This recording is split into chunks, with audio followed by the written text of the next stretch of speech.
While humanity and our place in the world has changed over the generations, there's one part of our nature that has remained present. War and the reasons for it seem to reoccur unabated throughout our history, and it's only when looking back on the myriad of battles that you can see the patterns.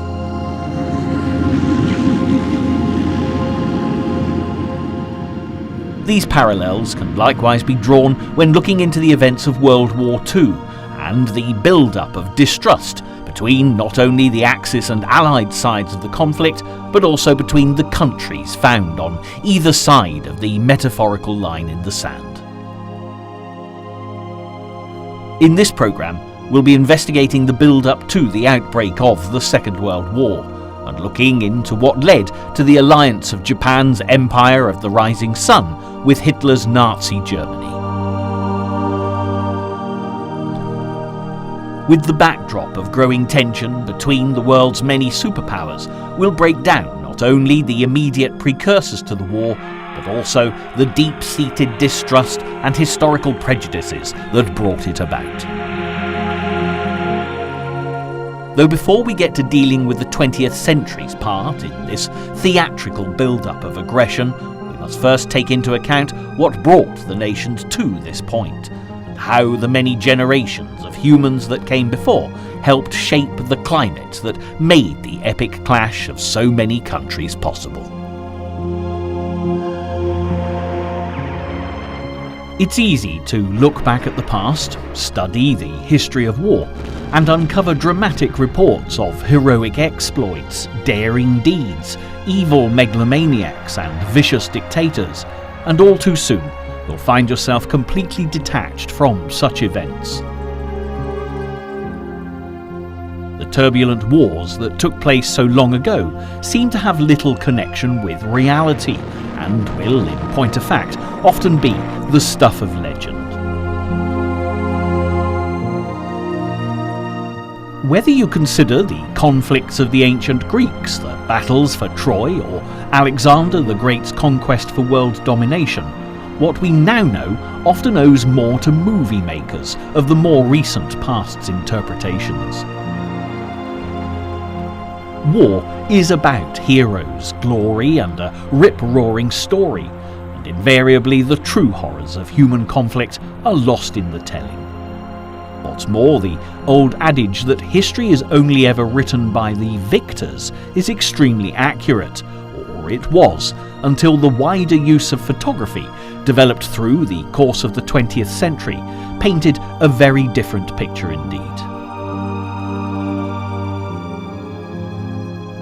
So to really understand the concept of war on a global scale, the World War II years of 1939 to 45 provide perhaps the first complete overview of man's inhumanity to man, alongside the bravery and heroism that show the very worst and the very best facets of human nature.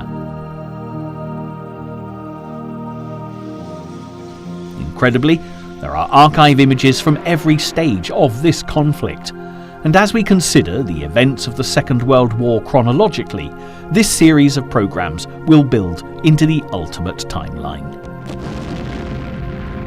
This is our past that we can truly connect with, revealing a history littered with living, breathing survivors who can still tell stories of the comradeship, hardship, suffering, and sadly on occasion, the futility of battle.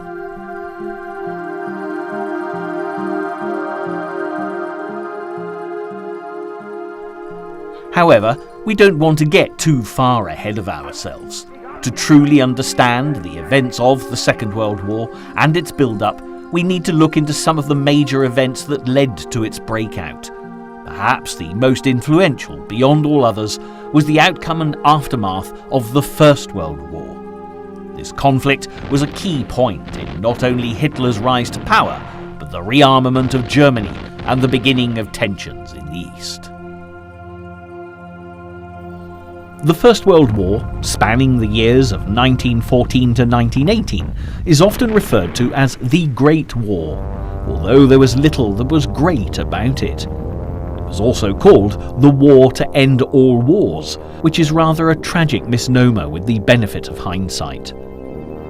The figures for the casualties are staggering, with approximately 40 million people suffering injury on a very personal level, and at least half of these casualties proved to be fatal. This so-called Great War ended with an armistice at 11 a.m.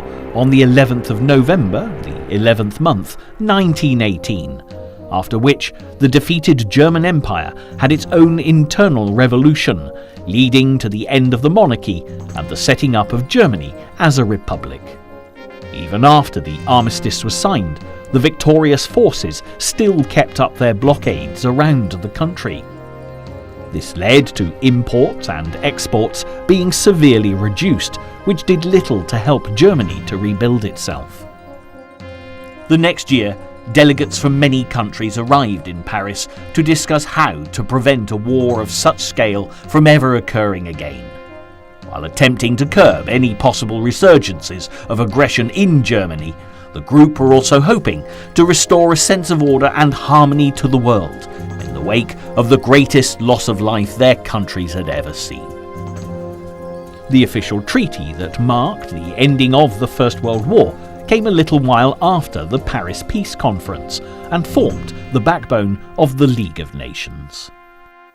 The Treaty of Versailles was drawn up by the victorious Allies and signed by all parties on June 28, 1919.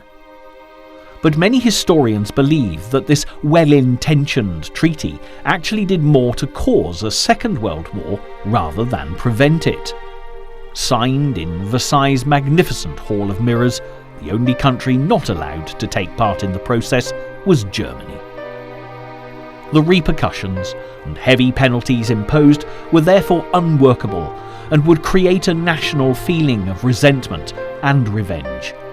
It was this lack of foresight that eventually would allow the extremist views of Adolf Hitler to not only be listened to, but also acted upon. But Germany weren't the only people feeling that dissatisfied with the outcome. Italy too felt that they deserved more for their efforts in the war.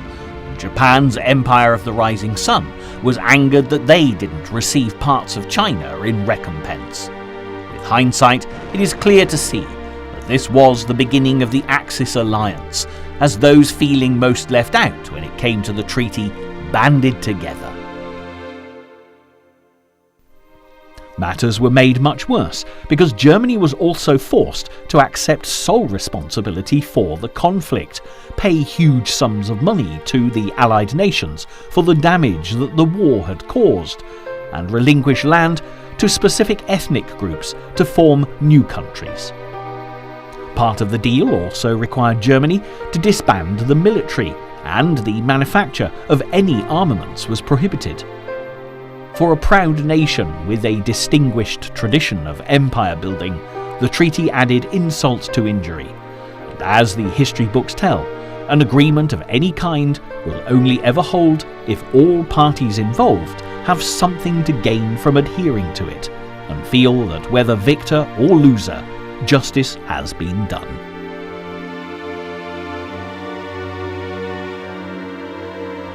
At the end of the First World War, most nations who'd been involved and their citizens developed a pacifist mentality, never wanting to experience the horrors of war again. However, there were those, sadly, who had been inspired by the experience, and two of the most famous of these men were Adolf Hitler and Benito Mussolini. With equally distorted views and a distinct fondness for fascism, they posed a danger to the much longed-for idea of world peace, and neither of them would waste any time rising to power. In 1919, it was generally assumed that all European states would in future be democratic in structure, and therefore sufficiently like-minded and peace-loving to make the machinery of the League of Nations work effectively. But this was to prove far more of a dream than a reality. Alongside the soon-to-be fascist dictatorships brewing in Germany and Italy, there was another nation beyond the horizon that had similar conquest-centric ambitions.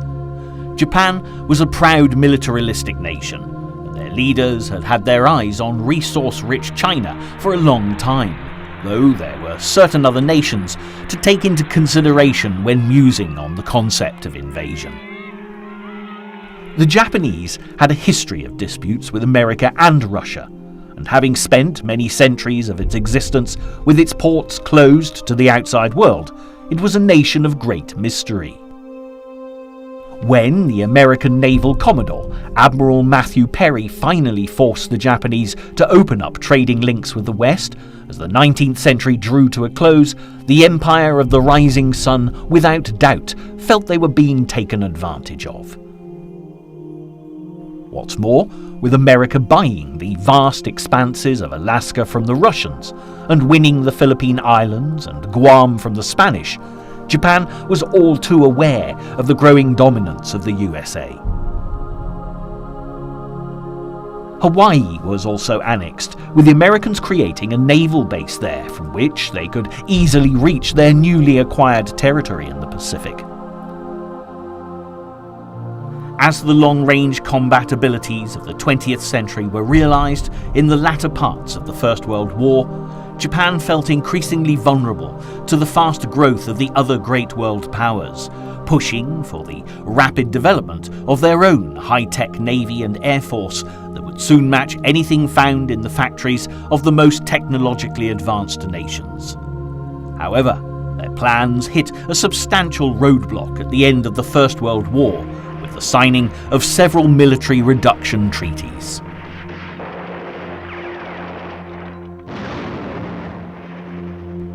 After bitter and bloody fighting in the trenches and great battles at sea, when peace eventually prevailed in 1918, treaties were fast put in place to prevent such a war ever breaking out again. But just as the Treaty of Versailles and its draconian measures against the defeated German nation fired Adolf Hitler and other like-minded patriots into action, another treaty caused discontent for the Japanese. The strength of the largest naval powers in the world came under close scrutiny in the aftermath of World War I, and the Washington Naval Treaty was signed between America, Britain, France, Italy, and Japan, agreeing limits for each signatory's navy. However, the Japanese felt they had been unfairly constrained by the Americans, and it was the start of a period of conflict between the two culturally diverse nations. The signing of this document would see the Japanese Prime Minister, Prince Fuminara Konoe, state that due to his nation being resource poor, that they would have no resort but to destroy the status quo for the sake of self-preservation.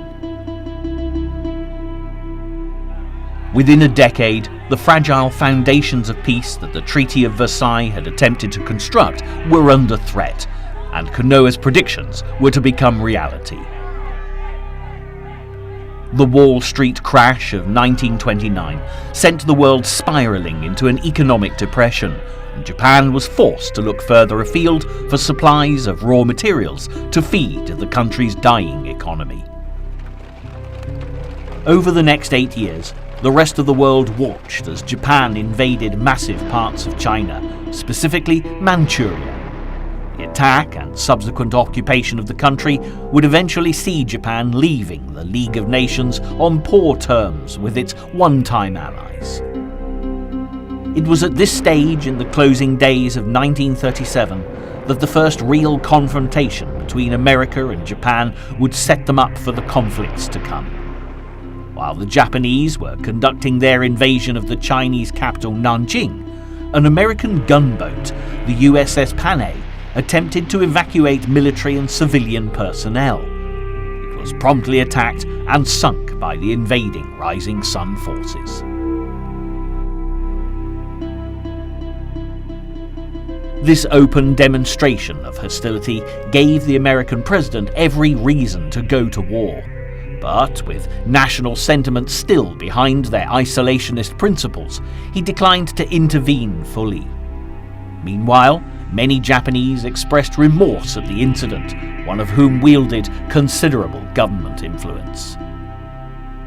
Vice Admiral Isoroku Yamamoto made a formal apology to the United States for the Panay incident.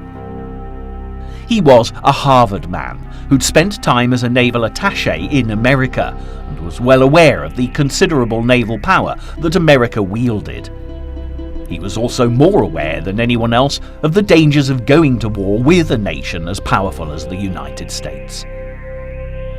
To the relief of the Japanese government on Christmas Eve 1937, the president accepted the apology from Tokyo, but while the war continued in China, Roosevelt was increasingly disturbed by the tales of atrocities filtering back to the West. The Japanese military had little respect for human life, and their use of biological weapons and terror bombing was killing millions of civilians throughout China.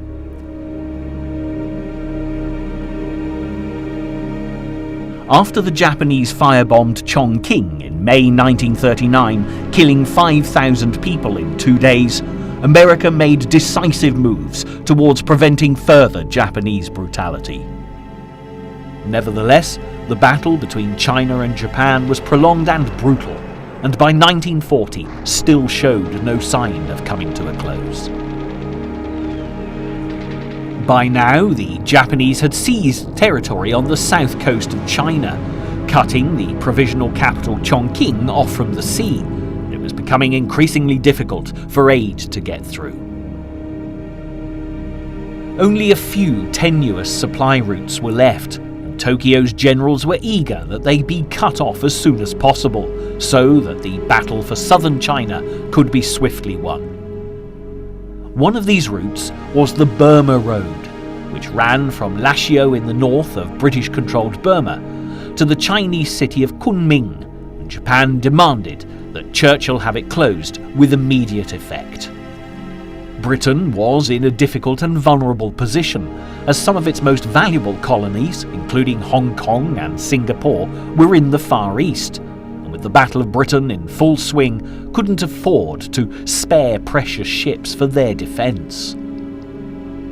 Japan certainly seemed to have the upper hand, already having taken advantage of the Germans' victory in France by putting pressure on French Indochina to close their routes into China, and it appeared that the British were now equally helpless to protect their interests.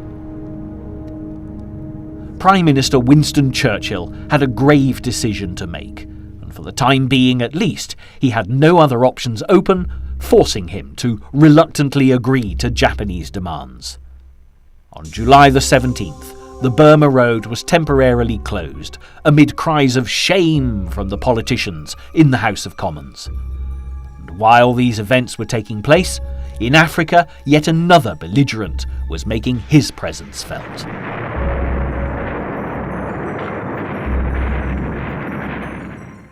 Elsewhere in the world, the threat of fascism and tyranny was spreading at an alarming rate. By September the 13th, Mussolini had revived his invasion plans in North Africa and ordered the Italian 10th Army to advance on Egypt. Within 2 weeks, on the other side of the globe, the Japanese had invaded French Indochina and were ready to agree a formal alliance with Nazi Germany.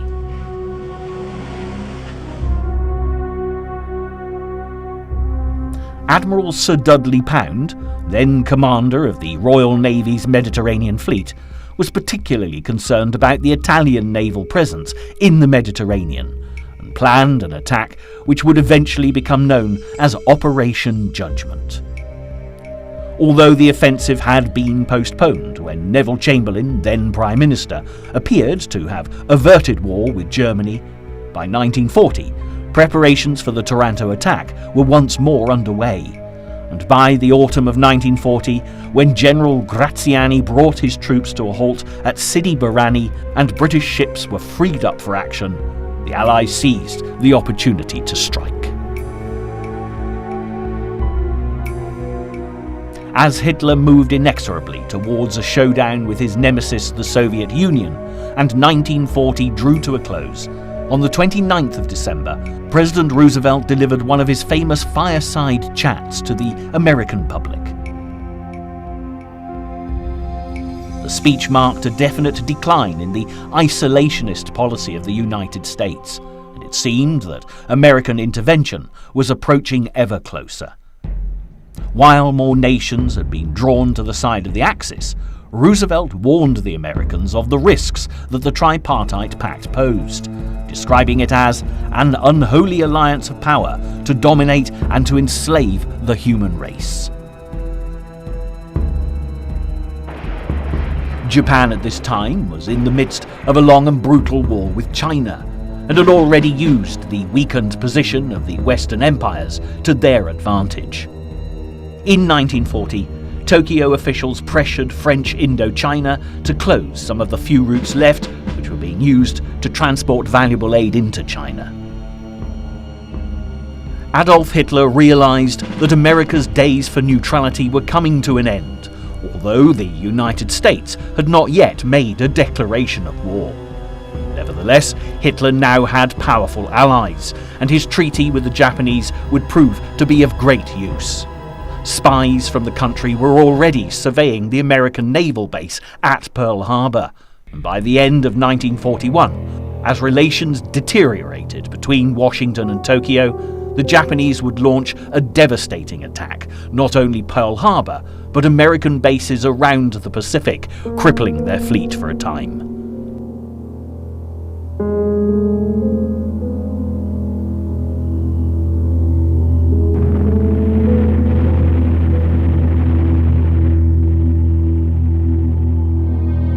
Attacking the Soviets proved to be a huge error on the part of the German Führer, who had vastly underestimated the strength of his enemy.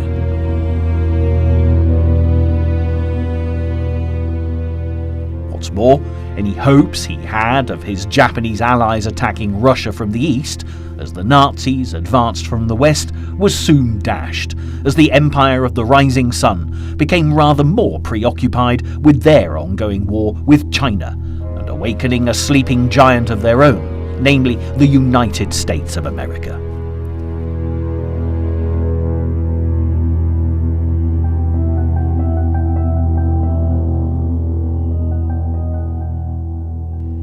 On the 2nd of June 1941, an imperial conference was held in Japan as Hitler's most powerful ally evaluated their position. With Operation Barbarossa putting Russia and Germany at war, the Japanese were reluctant to be drawn into the conflict as they had issues of their own that demanded more immediate attention.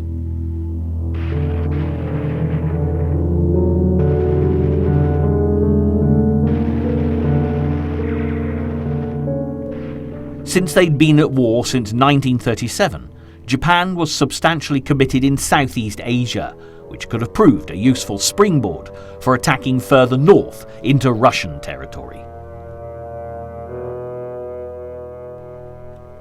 As time went on, though, it became clear that the ambitions of the Japanese leaders lay with their long-term enemies, the Americans.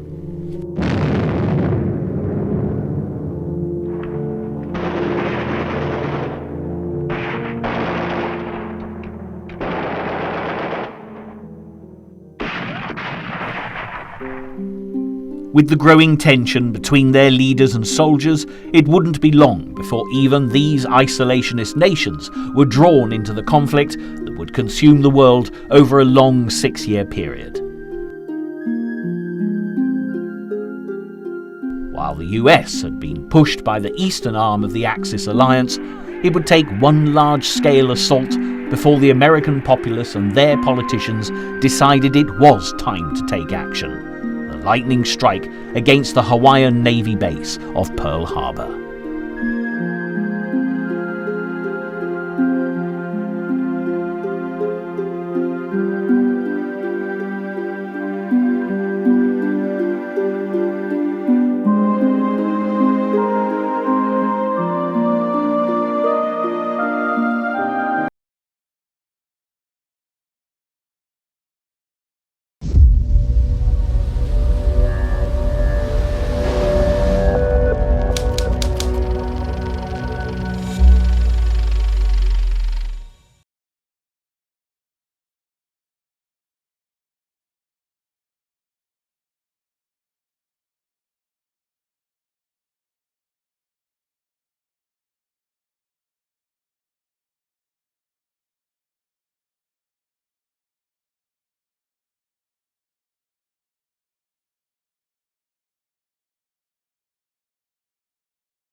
In a conflict that spanned 6 years of strife and aggression across many continents and a multitude of countries, the Second World War can certainly be said to have contained critical junctures, events that changed the course of the conflict dramatically.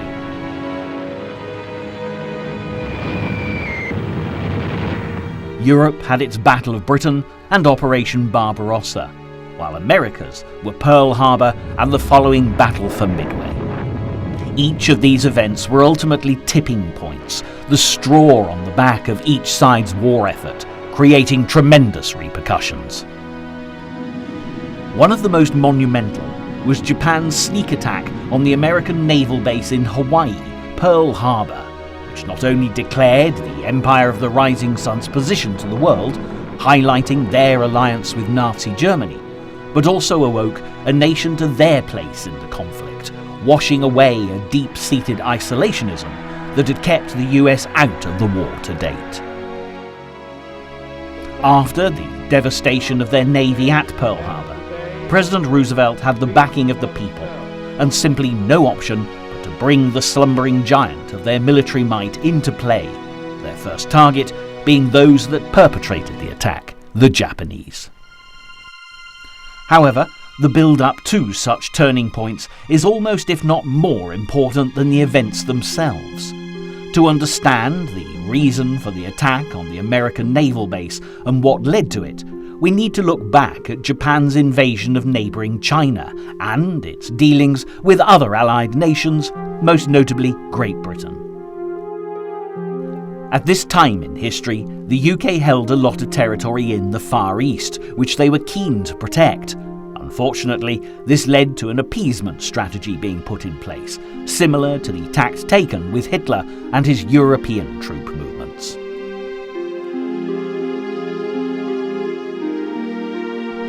Malaya, Burma, Singapore and Hong Kong were all precious British colonies, and these lay vulnerable to attack while Japan remained allied with Germany.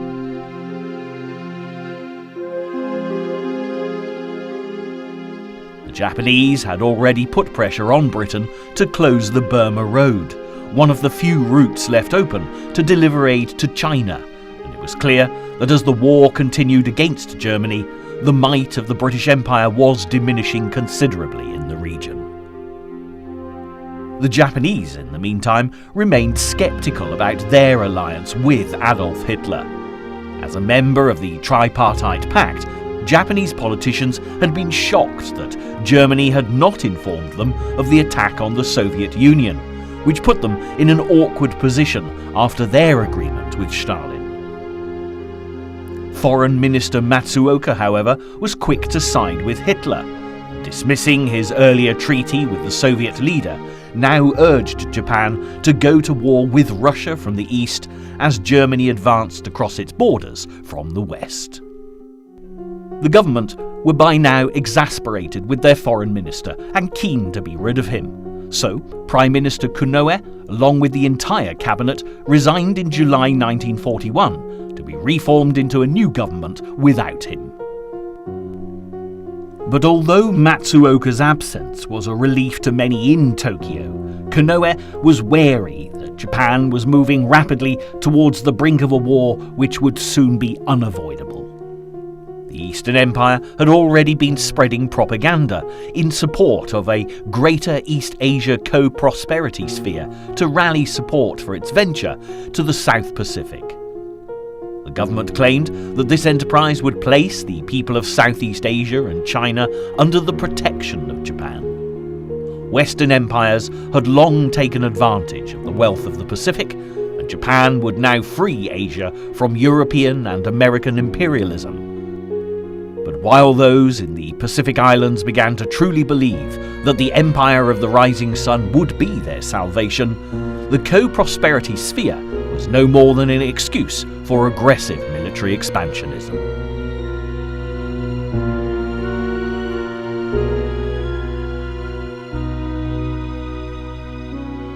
In early July, American intelligence picked up a message from an imperial conference held in Japan, which stated that preparation for a southward advance should be reinforced. By July the 18th, it was clear that Japan was preparing to venture further afield. This was something that the US didn't wish to happen, as they had territory of their own in the Philippines and Guam, which they were keen to protect. As a warning to the growing ambition of their Japanese neighbours across the water, the American military stepped up their presence in the area.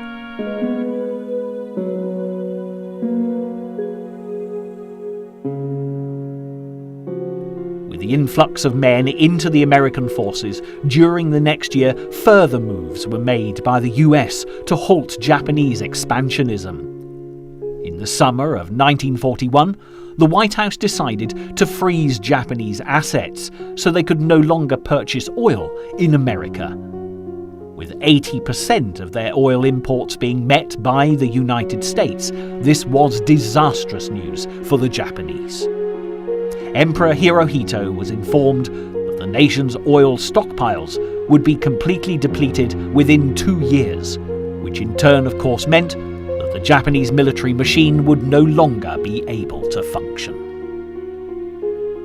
Matters deteriorated for the Japanese yet again when they saw British Prime Minister Winston Churchill meet America's President Roosevelt on a warship anchored off Newfoundland to discuss the situation in Europe and the Pacific in August 1941. This gave rise to the treaty known as the Atlantic Charter, and advocated freedom from want and fear, the disarmament of aggressor nations, and stated that all people had a right to self-determination. To the West, this was a blueprint for the brave new world that the Allies prayed would emerge after the war had ended. But to the Japanese, it was a blueprint for Anglo-American world domination, and even a formal declaration of war couldn't have been more provocative. Over the coming year, relations between America and Japan became even more strained, with the empire's Prime Minister Fumimaro Konoe repeatedly attempting to negotiate some sort of deal due to dwindling oil supplies. However, Roosevelt refused to meet with him until they'd pulled their forces out of China. Feeling unable to do this, and angered at his lack of ability to negate the impending conflict with the US, Konoe eventually resigned, leaving his country's leadership open to much more aggressive intentions, spearheaded by the strong personalities found at the head of the military.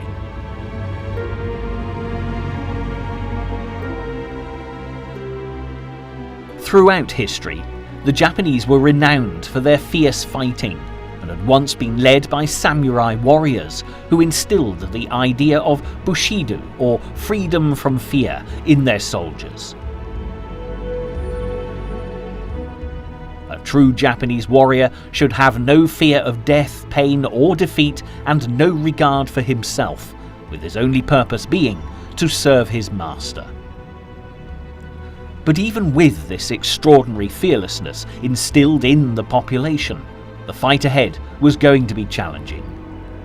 The United States had built up immense naval fleets and armies, and would be a formidable opponent. The admiral of the Japanese Navy, Isoroku Yamamoto, was well aware of what the country was up against, and knew that to begin a war with America, the Imperial Army would have to do a great deal more than simply seize their outposts. Yamamoto had studied at Harvard University, as well as spending time serving as a naval attaché in America. And he was one of the few Japanese commanders who really understood the immense naval power of the USA. And he told his government in no uncertain terms what was required. It is not enough that we take Guam and the Philippines, or even Hawaii and San Francisco. To make victory certain, we would have to march into Washington and dictate the terms of peace in the White House. But despite his well-founded concerns about picking a fight with such a powerful nation as America, Yamamoto was loyal to his empire and dutifully began searching for the best way to overcome the US Navy.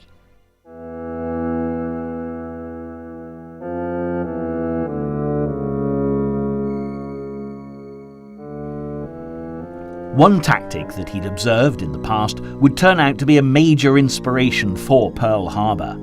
In October 1940, the British attack on the Italian fleet at Taranto had utilized torpedoes that were especially developed to work in shallow water. It was after this that Yamamoto realized a surprise attack on America would be far more effective than allowing them to respond directly in a straight shootout, crippling it before it could set sail for the Pacific theatre at all.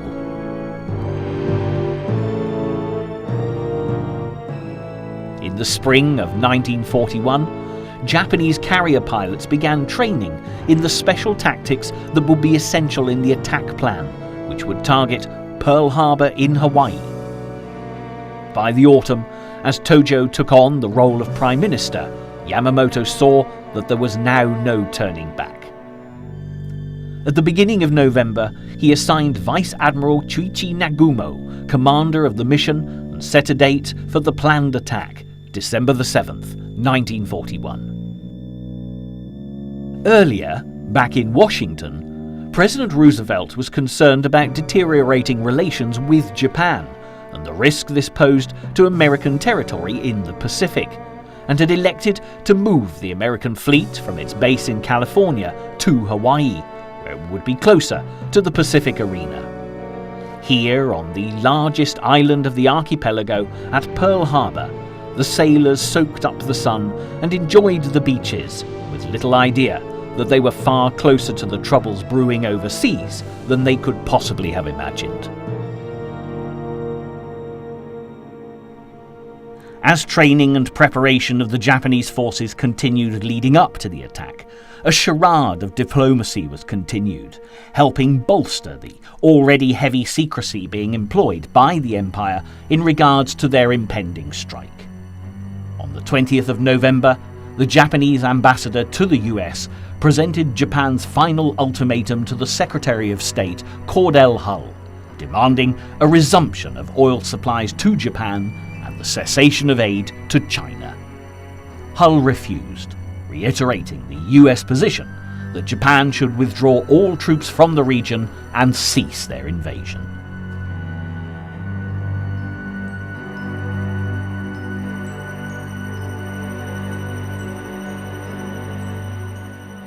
With negotiations coming to a close, on November the 26th, 1941, the Japanese task force, comprising of 6 aircraft carriers accompanied by 24 supporting vessels, departed from Tankan Bay in the Kurile Islands in the strictest secrecy. Keeping radio silence to avoid detection, they crossed the North Pacific, avoiding the normal shipping lanes as they headed towards their destination 200 miles northwest of Hawaii. It was from here that the attack on Pearl Harbor would be launched. Due to diligent code breaking, the Allies had an inkling of an attack, but it was unknown from what direction it would come. With the breakdown of relations with the US, it was assumed it would be directed at them, but when or where Japan would make its move was anyone's guess. While the British and Americans watched for the first signs of belligerence from the Far East, in Nazi Germany, officials were jubilant about the prospect of a Japanese attack on Allied territory. The German Foreign Minister von Ribbentrop had assured the Japanese ambassador in Berlin that Hitler would support its tripartite pact ally and declare war as soon as Japan went to war with the United States. Tokyo had in turn informed Germany that the time of this war may come quicker than anyone dreams.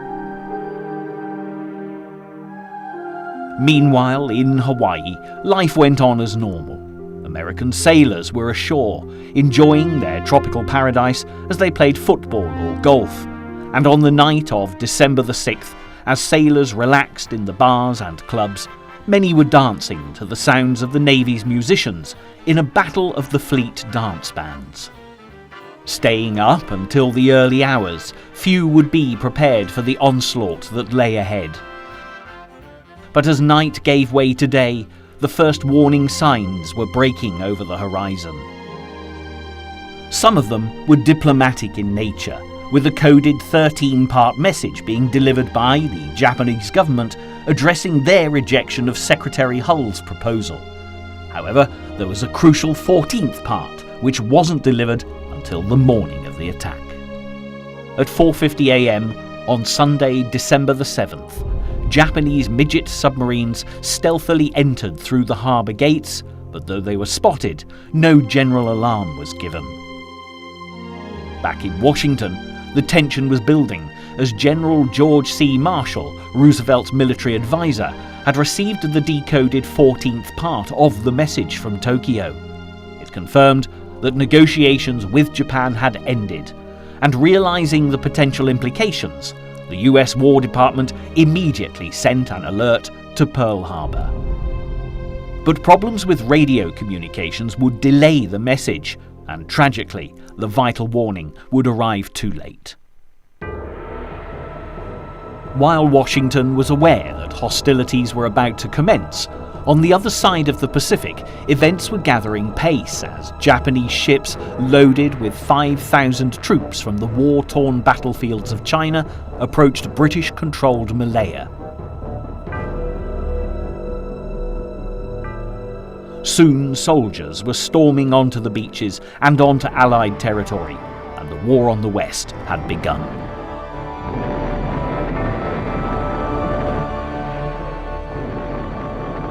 While the fury of the Japanese military was unleashed in the Pacific, radio transmissions between the Japanese carrier fleet near Hawaii and Tokyo ceased, and at 6:15 a.m., Vice Admiral Nagumo gave the order to release the planes. As the aircraft carriers pitched and rolled on the stormy seas, the first wave of 183 fighters, bombers and torpedo planes, commanded by Captain Mitsuo Fuchida, took to the sky. The vast formation included bombers which would target the battleships and aircraft carriers, followed by dive bombers to attack the land-based aircraft and hangars at Ford Island and Wheeler Field. Then came the Japanese fighter aircraft, assigned the task of destroying the planes on the airfields before they could take off and defend the harbour.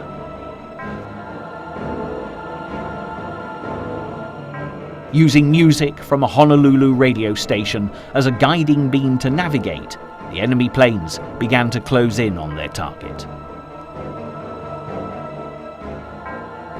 The fact that this music was playing gave the Japanese a great indication of how effective their stealth tactics had been. The American forces were completely unprepared for the attack that was about to commence. Just before 8 a.m, the first Japanese assault waves darkened the skies, sending the US military personnel that were awake into a frenzy of activity.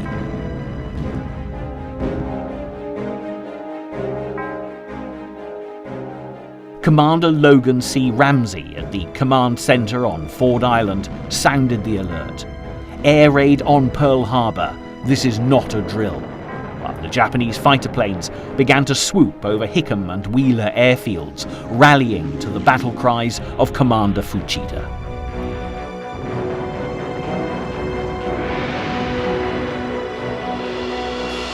The Americans, believing there was no imminent threat, had made little effort to prepare themselves for attack, and the aircraft were neatly parked out in the open, wingtip to wingtip. Ammunition lockers were locked, and even the guns that could have provided some protection against the aerial onslaught were unmanned. There weren't even any torpedo nets to protect the American battleships, and as waves of bombers began to close in on the fleet, the torpedoes, developed to slice through the shallow depths of Pearl Harbor, devastated one target after the other. Of the more than 90 ships at anchor in Pearl Harbor, the main objective of the Japanese had been to strike the vessels moored on Battleship Row along the southeast shore of Ford Island.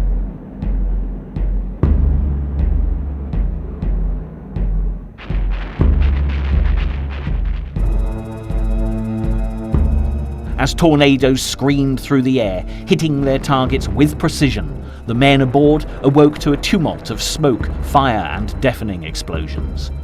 The battleships had little chance to defend themselves, and within the first minutes of the attack, all of the 7 anchored along the shore had been bombed or torpedoed.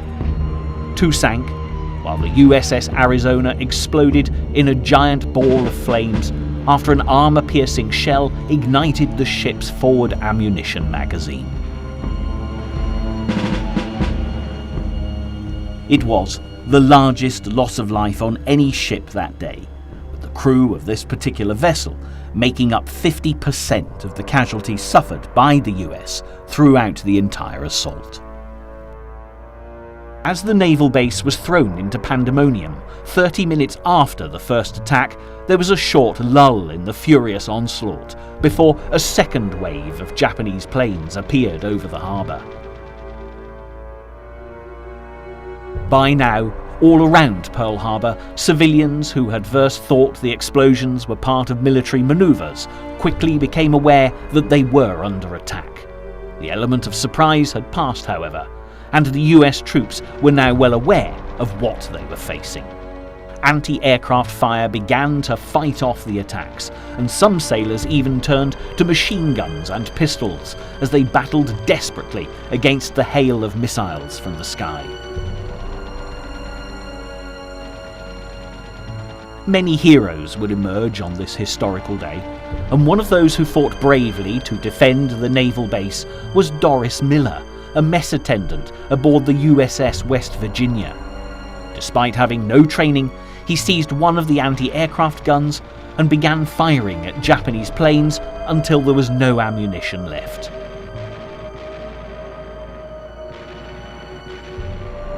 But despite the bravery of Miller and all those fighting off the onslaught, the casualties suffered by Nagumo's pilots would be few compared to the devastating losses of the Americans.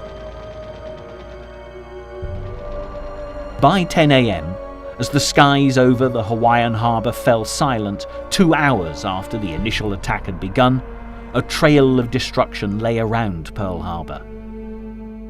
As nurses and doctors rushed to tend the wounded, it was clear that the US fleet had been dealt a devastating blow. Over 2,400 Americans had been killed, including a number of civilians. Over 21 ships had been sunk or disabled, and almost 200 aircraft were destroyed, while over 150 were damaged as they stood on the ground. Virtually none had been able to take off to defend the base. However, the attack was not as devastating as it could have been. Despite the massive loss of life and material that the US Navy suffered, there were many small victories found within the greater battle.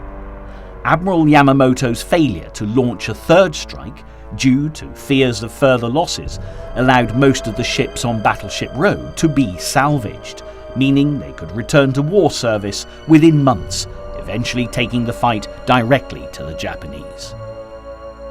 On top of this, 3 US aircraft carriers weren't in the port as expected on that fateful day. They were in fact delivering aircraft to Wake Island, 250 miles west of Hawaii, leaving the American Navy far more capable than the Japanese had expected, despite the devastation of their initial raids.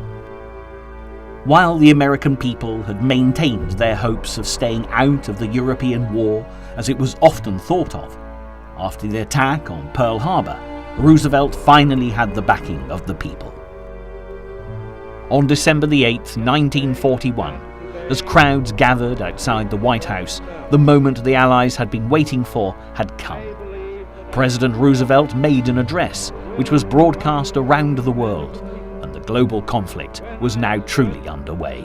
We will not only defend ourselves to the uttermost, but will make it very certain that this form of treachery shall never again endanger us.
With Pearl Harbor igniting the fire in the belly of the beast that was the United States military, World War II had made its way to the Pacific, bringing in more parties to the bloody struggle and creating a whole new theatre of conflict.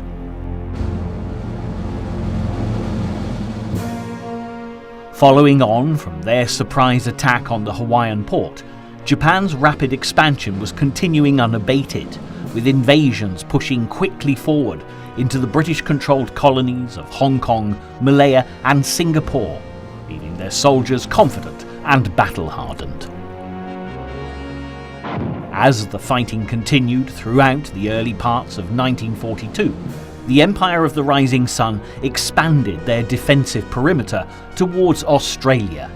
In the northeast, they began closing in on US territory. In these months, Japan saw their greatest victories and the Allies' many losses. But while it was a dominant period for the Imperial forces, it was also the beginning of the end, as it saw the Allied armies gradually increasing their levels of resistance to a point that the Axis enemies could not stand up to. While the window of opportunity before the US rebuilt their navy was exploited by the Empire to indiscriminately bomb and shell Allied fortifications and citadels, their first point of attack was Hong Kong, which fell to Axis troops on Christmas Day 1941. The Allies garrisoned there had held on longer than anyone had expected. Though surrender had been inevitable, 6,000 troops held off 40,000 enemy for several weeks. The Japanese campaign in Burma took much longer. Burma was a prize highly sought. It provided the British with a gateway to India, the jewel in the colonial crown. What's more, since 1938, the Burma Road that ran from Mandalay to Kunming had been the only overland supply route for the nationalist forces fighting the Japanese in China. With China joining the Allies and declaring war on Germany, Italy and Japan, the American General Joseph Stilwell, Vinegar Joe as he was known, joined the Chinese nationalist leader Chiang Kai-shek as his chief of staff. Though they were successful in repulsing a Japanese attack in China on January the 15th, their success was short-lived. The Japanese were already in Burma. They did not let the dense jungle hinder their ambitions. Where roads were blocked, they simply took to the undergrowth. British-trained Burmese forces were unable to halt their advance. In the Commonwealth of the Philippines, the Allied forces were commanded by General Douglas MacArthur. The Philippines had been officially made a territory of the United States as far back as 1902. However, despite their firm entrenchment in the locale, American forces found holding on to this colony far from easy. Defending the thousands of islands that comprised the Philippines was a nightmare. They lay 8,000 miles from the American west coast, but only 200 miles from Japanese-held Formosa. To defend them, General MacArthur had the equivalent of 2 divisions of regular troops, 16,000 US regulars and 12,000 Philippine scouts. Add to this the fact that in the months leading up to war, days were calm and languid, with social events dominating the agenda, leaving troops and equipment in anything but top-notch condition. As the conflict wore on, though, these weren't the only problems. There was too little food, too little ammunition. Sickness and malnutrition set in. The American Filipino force, racked by dysentery and malaria, continued to fight, but disease and lack of proper sustenance claimed more lives than the enemy. After 2 weeks hard fighting, the American and Filipino troops withdrew to the Bataan Peninsula on the west side of Manila Bay. There, MacArthur could pursue a strategy of defence and delay, shortening his lines and using the mountainous, jungle-covered terrain to his advantage. Furthermore, he could deny the Japanese the use of Manila as a port. Perhaps he could even hold out long enough for a relief force to be mounted in the United States. But it wasn't just bullets and shells the Allies were faced with. The Japanese launched a propaganda war in the skies over the Philippines, dropping thousands of leaflets on Allied troops, insisting they had no hope pressing for their surrender. But there was no capitulation. By March, it was clear that relief from the United States main forces would not be coming. MacArthur was given the order by President Roosevelt to leave the islands and take command of operations in the Southwest Pacific. He begrudgingly complied. Despite this, though, the beleaguered remaining forces held on for several months after MacArthur's departure, with his final words becoming a rallying cry for all those left behind: "I shall return." However, his leaving the embattled island was anything but easy. On March the 12th, he boarded a motor torpedo boat under new orders to take command of the communication lines between Australia and America that were now coming under threat. From his boat, MacArthur boarded a plane for Darwin. His B-17 Flying Fortress staggered into the air from Del Monte Airfield, Mindanao, with one engine spluttering. The 5-hour flight took him and his staff over the captured enemy islands of the Celebes, Timor, and the northern part of New Guinea. Somehow, they managed to avoid enemy Zero fighters. As they finally reached Darwin, they found that it was under Japanese attack, so they diverted to Batchelor Airfield, about 50 miles away. When they eventually disembarked from the aircraft, a weary MacArthur remarked, "It was close, but that's the way it is in war. You win or lose, live or die, and the difference is just an eyelash." Some US Navy officers had given MacArthur only a 1 in 5 chance of escaping the Philippines. via the radio airwaves, Tokyo Rose had boasted that the Japanese would capture him. But MacArthur and his family made it out. It was from this new Australian base that he would conduct the next phase of operations. However, the Philippines wasn't the only Southeast Asian battleground to see heavy combat between the Japanese and Allied forces. Elsewhere, imperial expansion had been just as aggressive, fueled by several factors, the most important of them being their dwindling stockpile of oil. These had been cut off by the US when the empire had invaded China, causing potential supply problems in the not-too-distant future. They needed oil to keep the war machine turning, and the best way for them to get it now was to take over the West East Indies, their next target.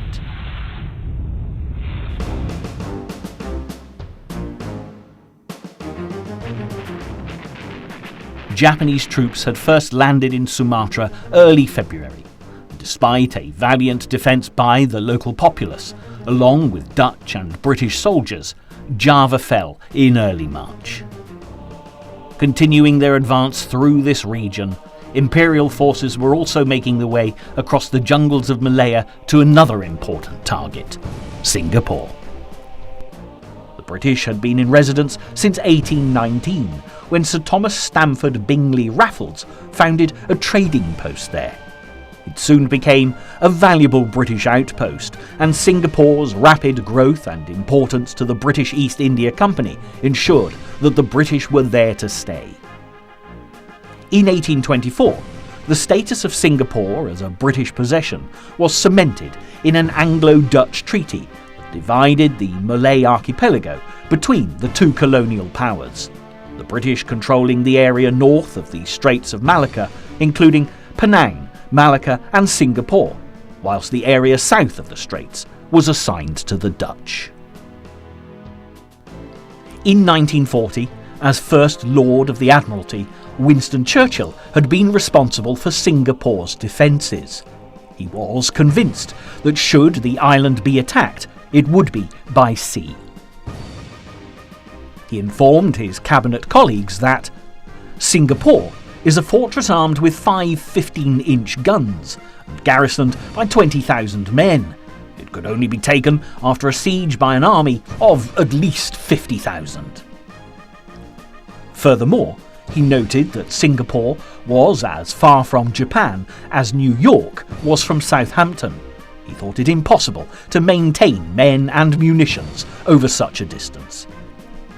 He also didn't consider it plausible at that time that the Japanese, who he described as a prudent people, would extend themselves beyond the Yellow Sea and China, where they were already occupied. Surely they would not embark on so mad an enterprise so far from home. Churchill was wrong. To combat the expected sea-based Japanese force, he dispatched 2 battleships, HMS Prince of Wales and HMS Repulse. The Prince was a King George V class battleship which had a brief but active career, its hand in the sinking of the Bismarck being the highlight of its war service. HMS Repulse was a renowned class battlecruiser, the second to last battlecruiser built. She too had taken part in the chase of the Bismarck. The Admiralty had planned for an aircraft carrier to accompany the 2 ships, but the action never materialised.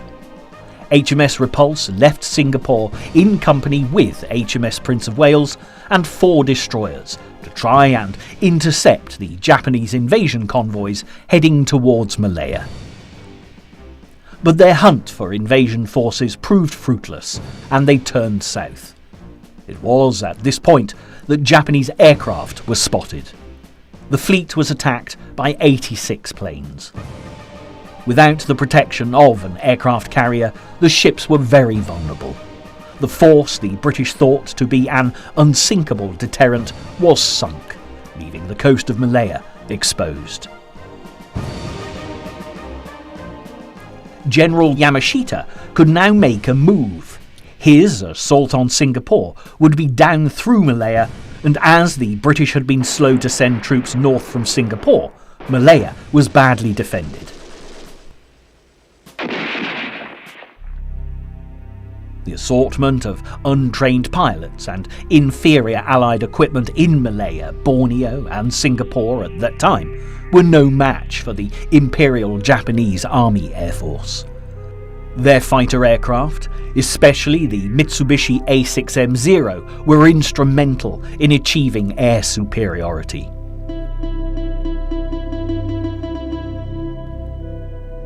It wasn't long before Allied forces began falling back. After a 54-day campaign against Japanese troops, they could no longer hold back the tide, and the Axis soldiers began a steady march that was closing in on Singapore. The defence of this colony lay under the command of Lieutenant General Arthur Percival, who'd roughly 100,000 military personnel from Australia, Great Britain and India at his disposal.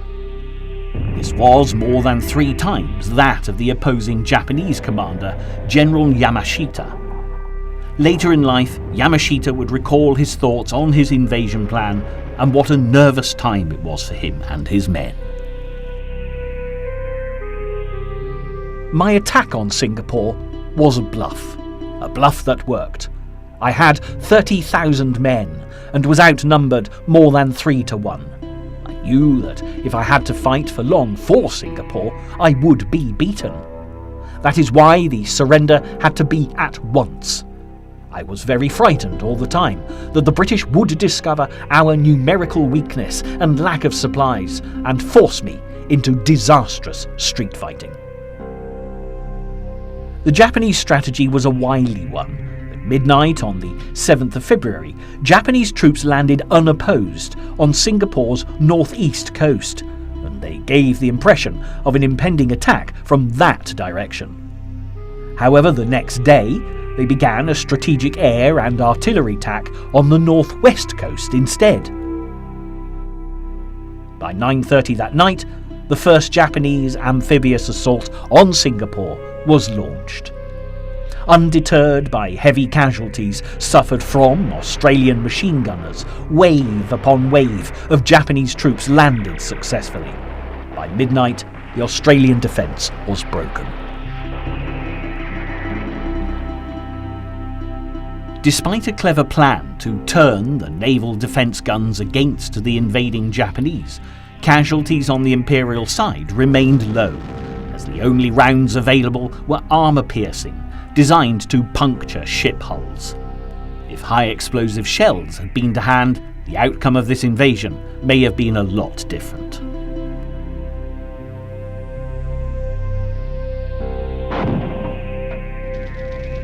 With his troops well established on the northern shores, Yamashita's next objective was Bukit Timah, commanding the northwestern approach to Singapore town.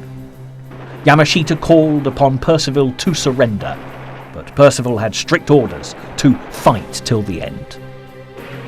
A bitter battle was fought where the Japanese 18th Division faced the 1st and 2nd Battalions of the Malay Regiment, supported by men from the Australian forces.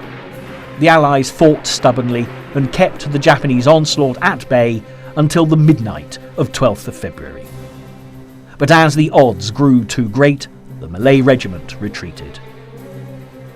Up on Bukit Chandu, Allied soldiers ran out of ammunition but refused to give up. They engaged the Japanese in hand-to-hand combat, but it was no use. By the afternoon of 14th of February, Bukit Chandu was taken.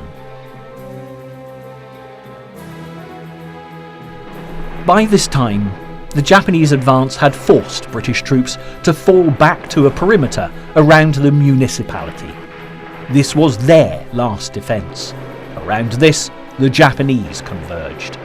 The end was imminent. With water supplies falling to critical levels along with the last reserves of food, ammunition and fuel, General Arthur Percival made the decision to surrender the island to General Yamashita. He did so in an abandoned Ford motor factory with a final message to his superiors stating, all ranks have done their best.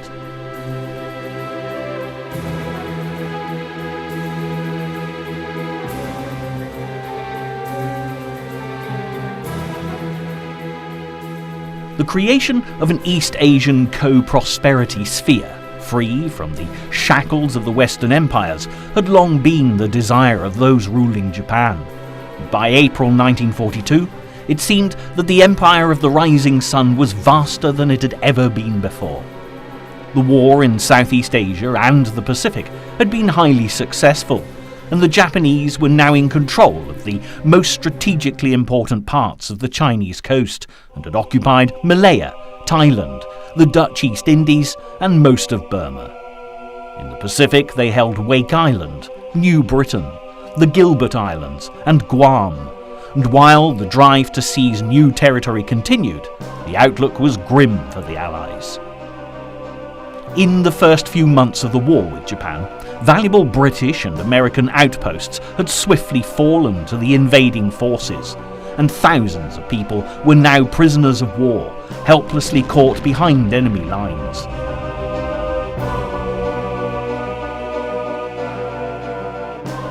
Even Singapore, once regarded an impregnable British fortress, had been crushed by the Japanese, dealing a devastating blow to Allied commanders.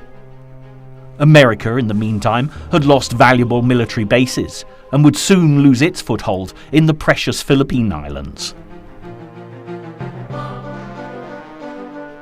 With the main Allied naval forces in the area destroyed by the unhindered Japanese Air Force and surrounding territories almost entirely under Imperial control, troops at General MacArthur's old command didn't have much hope of victory.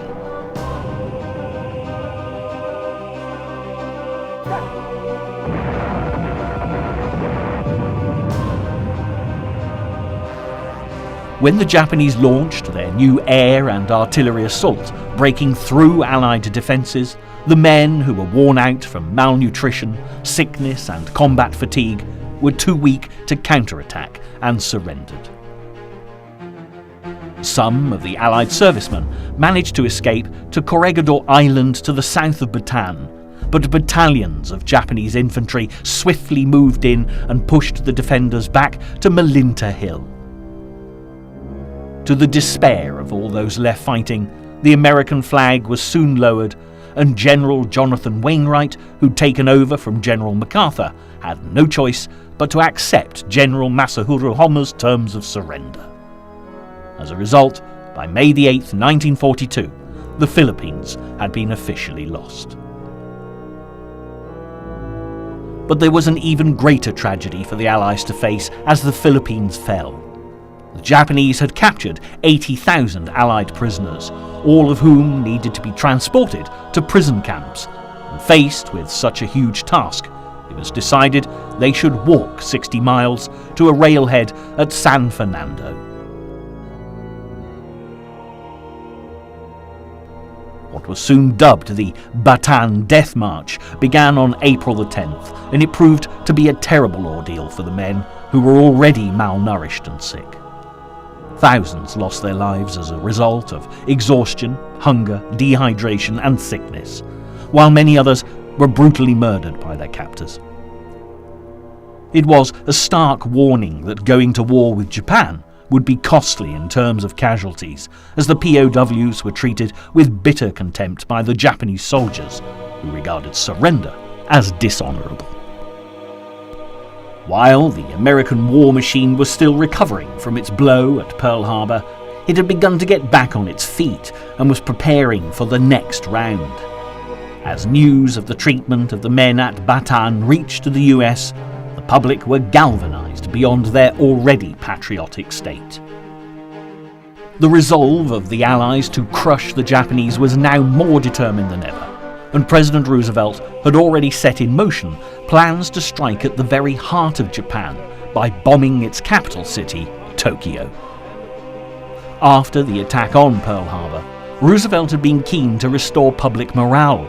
In light of the later events in the Philippines, he was now eager to demonstrate to the Americans and the people of Japan that the Empire of the Rising Sun was not invulnerable to attack.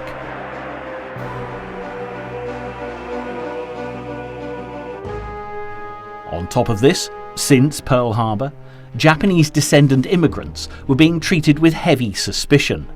Many items of contraband were seized from anyone described as an enemy alien. This included shortwave radios, cameras, binoculars, and various weapons such as hunting knives and the dynamite used by farmers to clear land.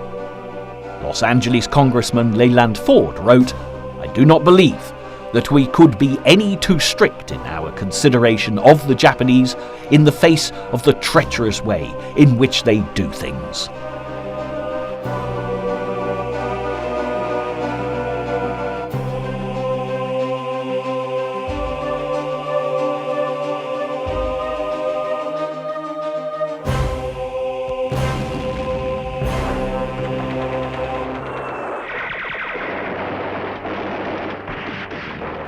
With the full backing of the American people and their governmental system, the American military were finally gearing up to go to war for real. Months on from the catastrophic attack at Pearl Harbor, the Navy, Air Force and Army were all ready to take the fight to the Japanese.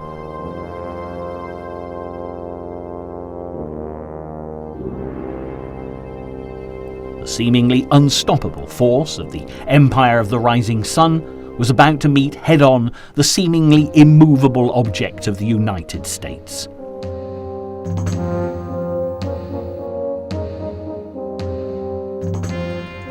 The first target, however, was Tokyo, and in a similar fashion to their eastern enemies, the US was planning a sneak attack of their own, something that would require engineering skill as well as military know-how to complete.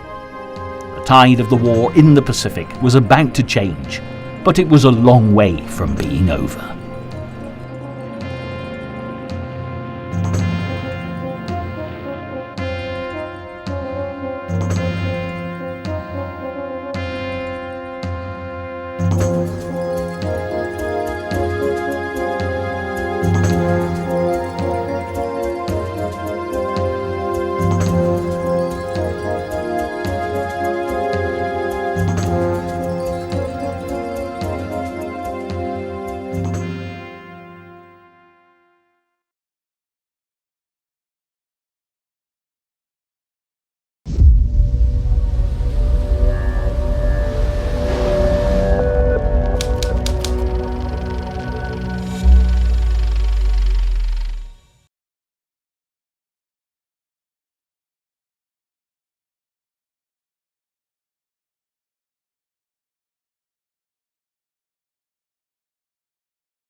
The early months of 1942 didn't go well for the Allies. With British and resistance forces tied up in Europe by the Nazi war machine, it left Japan to spread the cloak of imperialism over most of Southeast Asia, granting them dominance in the Pacific. However, as their oil supplies dwindled, the Empire of the Rising Sun had struck out at their once main suppliers, the United States. While the initial raid on Pearl Harbor had taken the sleeping giant by surprise, it was an action that would eventually bring about the end of the war in this theatre, as the US began to bring to bear their own resistance to the Japanese across many Indonesian battlegrounds, before eventually taking the fight to the shores of Imperial Japan. However, this was still a long way off.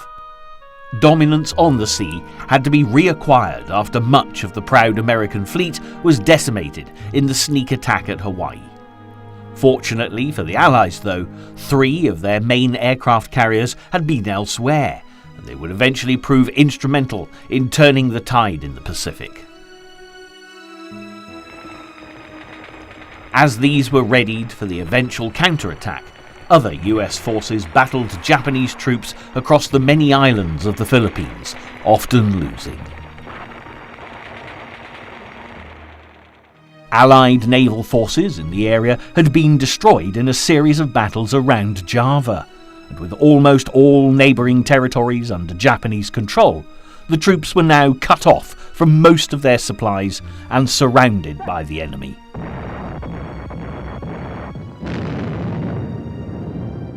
This left Allied defences weakened, and meant that when the full scale of the assault was brought against them, there was little they could do. Suffering from sickness, malnutrition and combat fatigue, they were too weak to counterattack effectively, forcing their surrender. Some men did make an escape to the Corregidor Island in the south of Bataan, but they were swiftly pushed back by the Japanese troops, who forced them to the Malinta Hill. It wasn't long before the American flag was lowered, and General Jonathan Wainwright, commander in the area, accepted the surrender terms of General Masaharu. The Philippine Islands officially fell to the Empire of the Rising Sun on the 8th of May 1942. Another tragedy on a much grander scale was soon to follow, though, as with 80,000 Allied prisoners, the Japanese had to arrange transportation to prison camps. Imperial commanders decided to march the men over 60 miles to a railhead at San Fernando. This trek was soon to be known as the Bataan Death March, as it proved to be a terrible ordeal, especially for those malnourished or injured. Many thousands died along the way as a result of exhaustion, hunger, sickness and dehydration. On top of this, their captors, who saw surrender as an embarrassment, murdered many of them indiscriminately.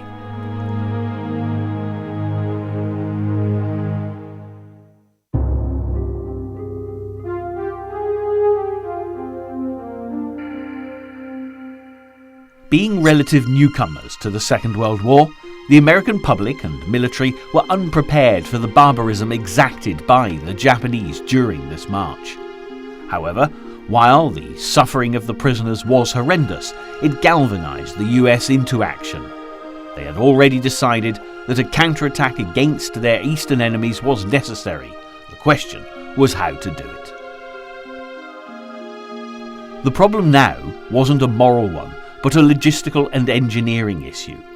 Imperial Japan was almost 4,000 nautical miles from the naval base at Pearl Harbor, far too great a distance for Allied planes to make any sort of aerial raid. Despite this fact, though, this is exactly what the US military endeavoured to do. With such an ambitious project in mind, Lieutenant Colonel Jimmy Doolittle, one of the most famous aviators and aeronautical engineers in America, had been chosen to plan and execute the attack. Over the years, Doolittle had won an array of awards for his achievements and had made many important contributions to aviation technology. But the task that lay ahead would be one of his greatest challenges yet.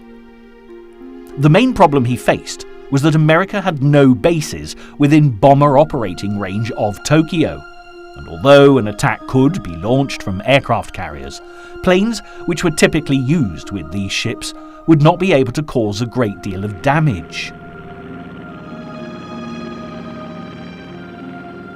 After long deliberation, an idea was eventually conceived to adapt giant B-25 bombers so they were light enough to take off from carrier decks.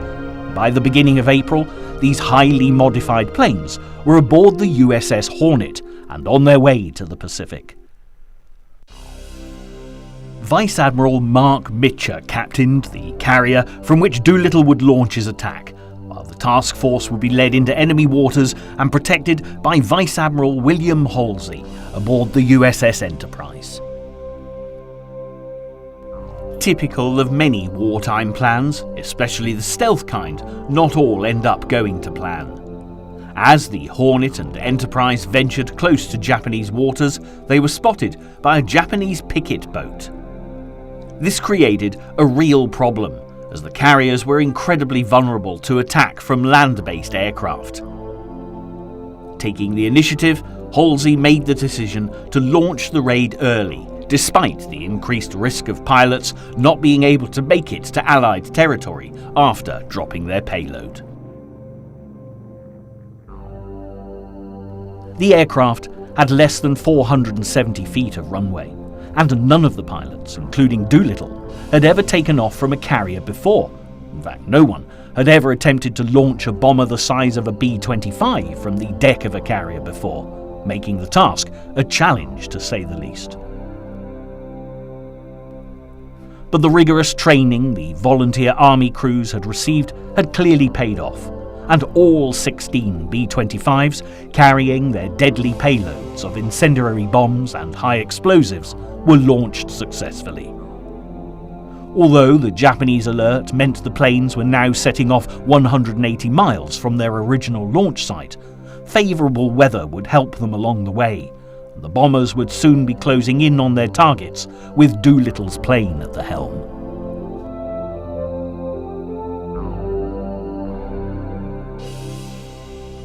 Six hours after takeoff, the planes reached Tokyo, and at noon they began dropping bombs on the capital and the surrounding areas. They met with little resistance, and the impact made was exactly what Roosevelt had hoped for.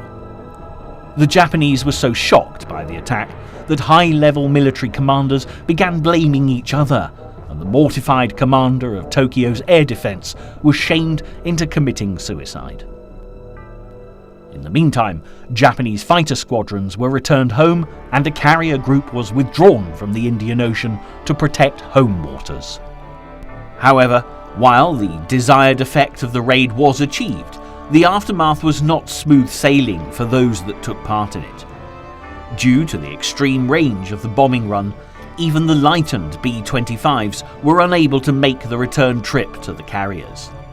Add to this the near 200-mile addition of the early launch, and staying airborne long enough to reach safe zones in Allied China became near impossible. While Doolittle and others did make it to safety after being helped by Chinese resistance fighters and military personnel, not all would be so lucky. 2 crews were imprisoned by the Japanese after landing in enemy territory. 3 of these men would eventually be executed. However, they weren't the only casualties in the days after the raid. Angered by the attack and the help found by American pilots, the Japanese launched a massive retaliation campaign right into the heart of the Chinese peasantry, killing over 250,000 villagers. Such vicious retribution revealed just how much the attack on Tokyo had injured Japanese pride. And although the damage to Japan itself was not as severe as Doolittle had hoped, the fact that US bombers had reached the homeland at all would have a profound effect on Japan's decision-making in the next step of their Pacific War. Ultimately, the attack surprised Japanese officers immensely, with the commander of Tokyo's air defense being shamed into committing suicide. Those left were charged with planning the next move for the empire. 2 options became popular.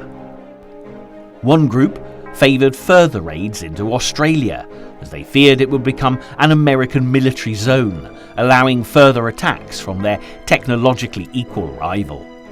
However, another opinion, championed by Admiral Isoroku Yamamoto, was more naval-oriented. He believed that the rapidly expanding empire needed to create a defence buffer against further attack, and that territory expansion wasn't strictly necessary at this time. Due to the new land they now held, Japan had a near limitless supply of resources to power their war machine. However, the supply routes between the occupied countries and their homeland needed to be protected. This wasn't the only thing to worry Yamamoto, though.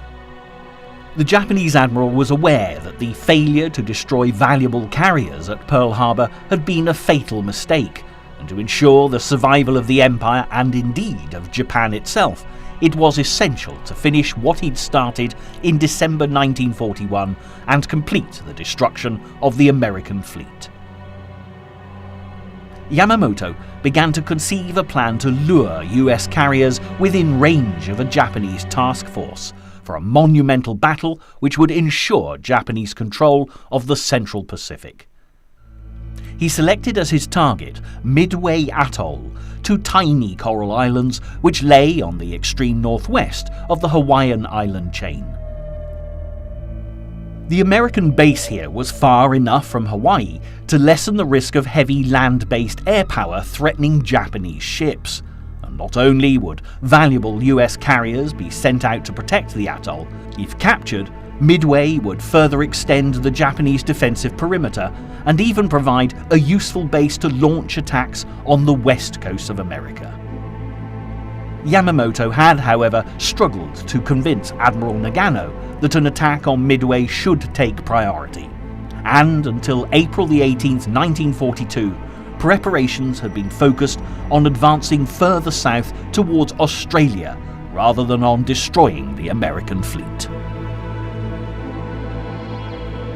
Despite Yamamoto's efforts, his plans were shelved, and the decision was made to not only attack Port Moresby, but to take over interim territories like the Solomon Islands in order to establish bases close to the continent for further advances. What the Japanese didn't realise, however, was that the Americans had cracked their codes, and as signal traffic was intercepted by US and British intelligence, Admiral Nimitz was informed of the imminent attack on Port Moresby. The news was treated very seriously by the American commander, who was aware that Australia would be left vulnerable if the Japanese established bases so close to the country. After consulting Admiral Ernest King, head of the US Navy, it was decided that the invasion should be opposed with all the aircraft carriers the Allied forces could muster. A fleet centred on two carrier groups was rapidly assembled and included Task Force 17, based around the carrier USS Yorktown, and Task Force 11, based around the carrier USS Lexington. Rear Admiral Frank Fletcher, who had already seen action in the Pacific after the Marshall and Gilbert Islands raid back in February, was placed in command of Yorktown and would also be in overall command of the mission. Meanwhile, Rear Admiral Aubrey Fitch would command Lexington, and there would also be a joint Australian-American cruiser force to provide additional support. Task Force 44 would be commanded by Rear Admiral John Crace of the Royal Navy. As the ships headed towards New Guinea and the Solomon Islands, they would encounter many dangers along the way, with high seas and heavy winds to combat. But there was no doubt that every man on board was willing to brave the worst of storms if it meant he was given the opportunity to strike back at the Japanese. US forces didn't have to wait long for their taste of action, as on May the 3rd, news arrived that the Japanese invasion force had arrived at the Solomon Islands. The attack was being headed by Rear Admiral Shima, with other Japanese commanders handling the Port Moresby invasion and the carrier force. While Japanese troops began to pour onto Tulagi, Fletcher altered course to head due north towards the enemy, and on May the 4th, 60 aircraft were launched in 3 waves from Yorktown, taking Shima's forces completely by surprise. The attack was a success, and as well as hitting 3 minesweepers and 4 seaplanes, the Americans managed to sink an important Japanese destroyer. Nevertheless, the Japanese would continue to hold Tulagi as they set to work establishing a seaplane base on the island. After inflicting a considerable amount of damage on the Japanese fleet, Fletcher took his task force due south to meet up with Crace and Fitch's ships. But now the Japanese were aware of the presence of American carriers in the area. Eager to accomplish what Yamamoto hoped to do at Midway, it was now Admiral Takagi's turn to take part in the action. He led his carrier strike force from its position, 350 miles north of the Solomon Islands, and entered the Coral Sea to hunt for the Allies. It was a journey into the unknown, as the scene was set for the first ever aircraft carrier battle in history. It would later be described by a US commander as one of the most confusing battle areas in world history, as Japanese and American forces played cat and mouse with what could be considered each side's most valuable naval assets. In the build-up to the main conflict, the commotion amongst pilots for both armies was obvious. Planes would fire on their own forces, and some even attempted to land on enemy carriers. However, on the 8th of May, the decisive battle was fought, as American and Japanese fleets spied each other almost simultaneously. All combat planes were scrambled. By 9:25, all aircraft had been launched, and as the carriers headed for each other, Yorktown's strike force attacked at 11 a.m, to be met by 16 Japanese Zero fighters protecting the carrier Shokaku and her sister ship. While planes lunged and swooped through the air, avoiding anti-aircraft fire, Shokaku was hit by 2 1,000-pound bombs, which caused heavy damage to her flight deck, and before long, with further attacks from Lexington, she was out of the battle.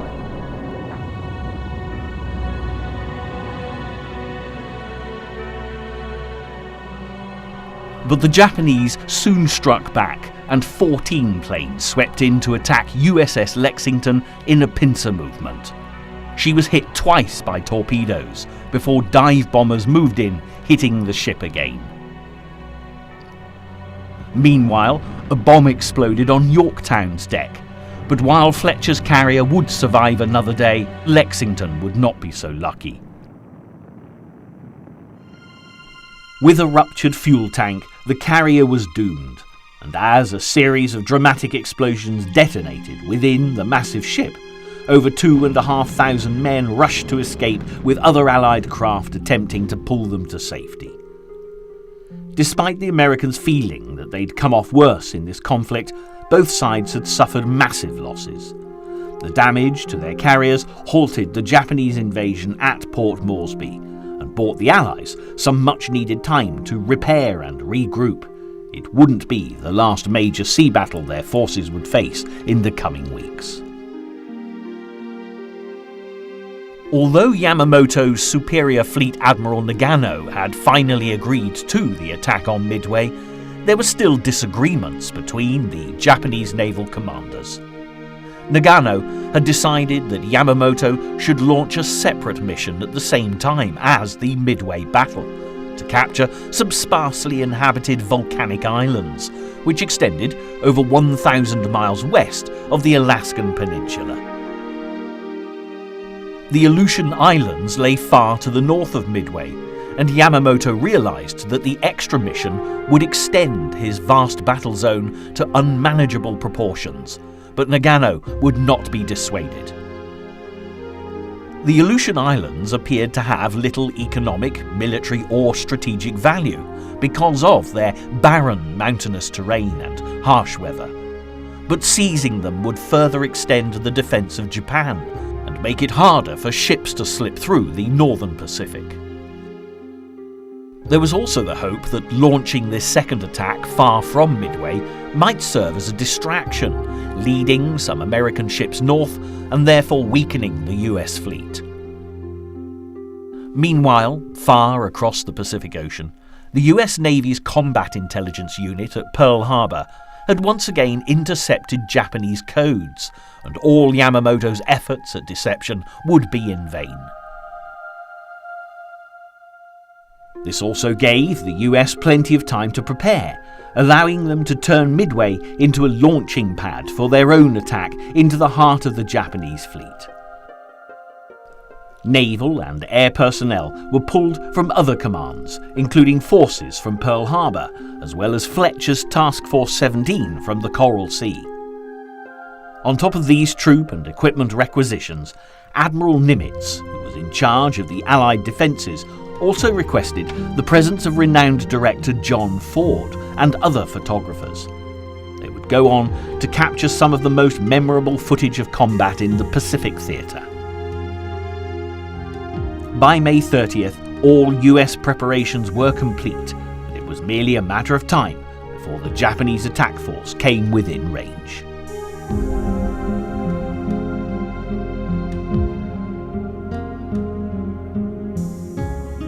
As the alarm rang out across Midway in the early hours of June the 4th, Nagumo ordered dive bombers, torpedo bombers and Zero fighters to launch their attack on the American base, and within less than 2 hours, the onslaught had begun. American planes, flown by Marine pilots, scrambled to intercept the attack and would destroy many of the enemy planes despite heavy losses. Meanwhile, as dive bombers from Nagumo's attack force swooped across the island, those defending the ground fought back fiercely. The anti-aircraft fire would prove much more deadly than the Japanese expected.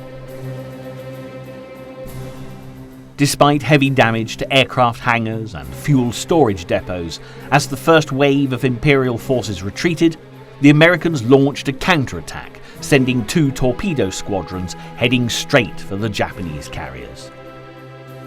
Without fighter escorts, they were no match for the Japanese Zeros and were almost all shot down. But as the waves of American attacks continued, the Japanese were kept distracted. They were too busy focusing on the defense of their ships to launch a strike against the American fleet, and soon US planes had broken through Japanese defenses.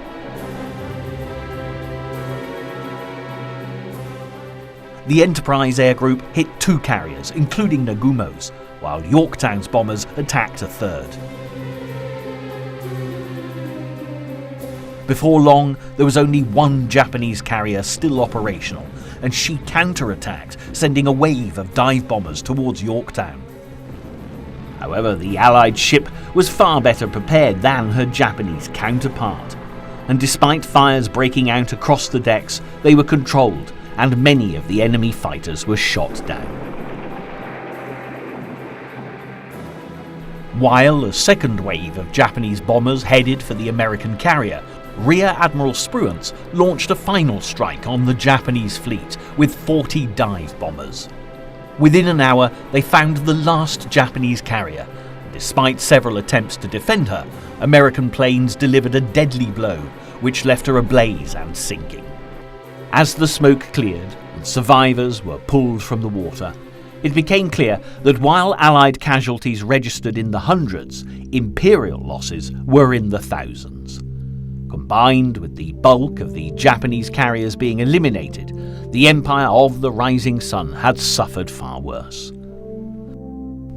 President Roosevelt himself congratulated those who had bravely fought off the enemy, clearly relieved that the American Navy had managed to deliver a decisive blow to their eastern enemies, checking their advance in the Pacific. While battles had been won on both sides, the war in this theatre was far from over.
While the strength of their armed forces grew throughout the Second World War, bringing them to the forefront of modern military superpowers, the United States spent the first few years of World War II very firmly on the back foot. Surprised at Pearl Harbor, and though quick to retaliate, until the latter months of 1942, US troops fought a strong retreating defensive throughout the Pacific theatre.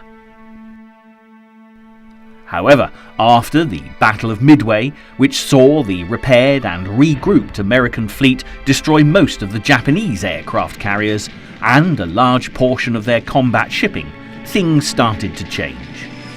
The tide was beginning to turn, and for the first time, victory in all Allied theatres was possible, though there was still a long, hard fight ahead.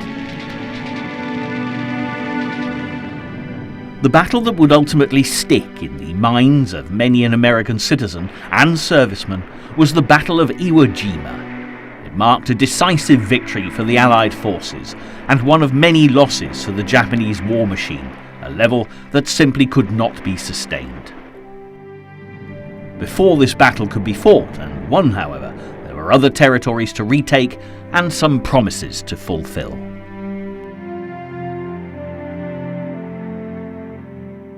Resistance against the Axis was growing stronger by the day, and as battles intensified across the globe, it was a time of intense planning and strategizing for the Allies. Keeping the seaways open to move troops into position all over the world was of vital importance, and while the British Navy was taking a lead role in the North Atlantic, in the South Pacific theatre of war, US pilots and Marines were spearheading the Allied counterattack against Japan's drive for dominance. In New Guinea and the Solomon Islands north of Australia, Japan was now fighting a defensive war under the direction of Admiral Isoroku Yamamoto. Yamamoto had, unusually, studied in the United States. He'd even initially opposed the militarism that led Japan into war. But now he was a marked man for the Americans. It was he who had planned the Pearl Harbor attack of December 1941, and while the Japanese public still viewed him as a national hero, the Americans were keen to eliminate the man responsible for thousands of American deaths. In April 1943, the Americans decoded an intercepted radio message that revealed Admiral Yamamoto would make a flight in the Solomons on an inspection trip to his troops. The bomber carrying the VIP was to land on an island near Bougainville in the North Solomons. Seizing the opportunity, on April the 18th, 4 American fighter aircraft took off from Guadalcanal, following orders from President Roosevelt, and homed in on Yamamoto's flight path. The bomber carrying the Admiral was attacked and sent plummeting down into the jungle of Bougainville.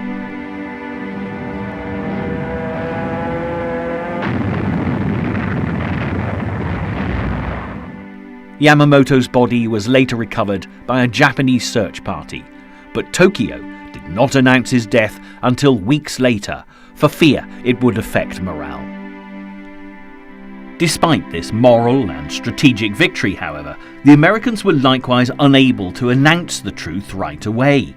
Had they played their trump card here, they'd have revealed the ace up their sleeve, the fact that they had cracked the Japanese radio code.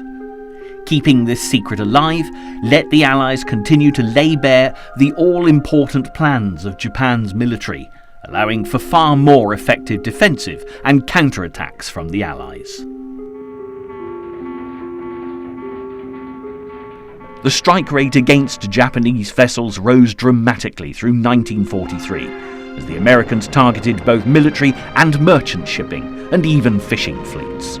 Slowly but surely, the Allies were gaining the upper hand in the stormy waters of the Pacific, and with General Douglas MacArthur at the helm as Supreme Commander of Allied forces in the Southwest Pacific area, the Japanese were now facing a formidable enemy at sea, in the air, and on land. Taking control in the skies had continued to be a preoccupation in the South Pacific, where American and Australian forces were gradually making inroads along the southernmost perimeter of Japanese-held territory.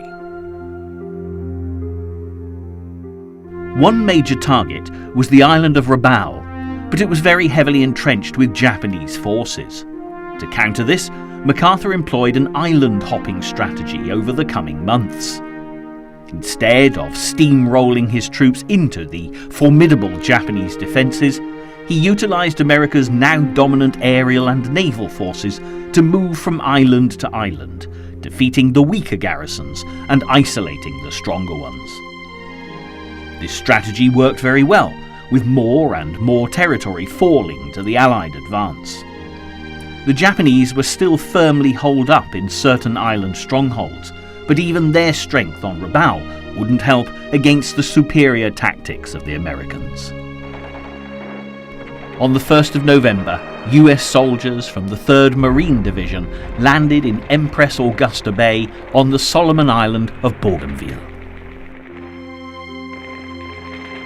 Backed up by an impressive US naval task force of 4 light cruisers and 8 destroyers, and commanded by the brilliant Rear Admiral Aaron S. Tip Merrill, the Americans quickly consolidated their position. The Japanese were equally quick to respond, launching air attacks from Rabaul as well as dispatching their own powerful task force of cruisers and destroyers. Merrill was the first American Rear Admiral to use radar, and in this battle it gave him a major advantage. Without radar, the Japanese commander failed to assess the outcome of the battle accurately when Merrill retreated under cover of smoke. Returning to Rabaul, the Japanese believed they'd been victorious and prepared to re-attack the Allied landing forces at Bougainville without realising Merrill's task force was still very much intact. 2 US aircraft carriers raided Rabaul on the 5th of November, and having underestimated their enemy, the Japanese fleet sustained heavy losses, which meant that any danger to the now well-established US Marines from Japan's Imperial Navy had for the time being at least passed. While America seemingly struggled alone against the entrenched Japanese, across the waters, the British had made headway in allying with Stalin, finally forcing a 2-pronged attack against Nazi Germany. This compounded the main problem which Hitler was faced with at this time, his steadily declining troop numbers. Having to occupy Italy, as well as coping with another bitterly cold winter on the Russian front, was spreading the depleted German military far too thin. With German intelligence recognising that an invasion by Allied forces in Western Europe was inevitably going to happen sometime in 1944, Hitler, just 2 days before the US raid on Rabaul, issued an order known as Directive 51. This gave a stark warning that anticipated a massive Allied offensive, giving his propaganda minister Goebbels one of his toughest tasks to date. With the threat of invasion hanging over them, he needed to convince the German people that the Führer and their nation were still invincible. Goebbels' personal diaries offer a fascinating insight, and on the day before Hitler issued Directive 51, Goebbels made an entry regarding the fact that more than 9,000 German soldiers had been killed on the Eastern Front in just 9 days. He said, "We cannot sustain such a drain for long. We are in danger of slowly bleeding to death in the East." Whatever the public face of Nazi propaganda, Goebbels, like many of his fellow high-ranking officials, was fully aware of the all-too-real danger of Germany being defeated.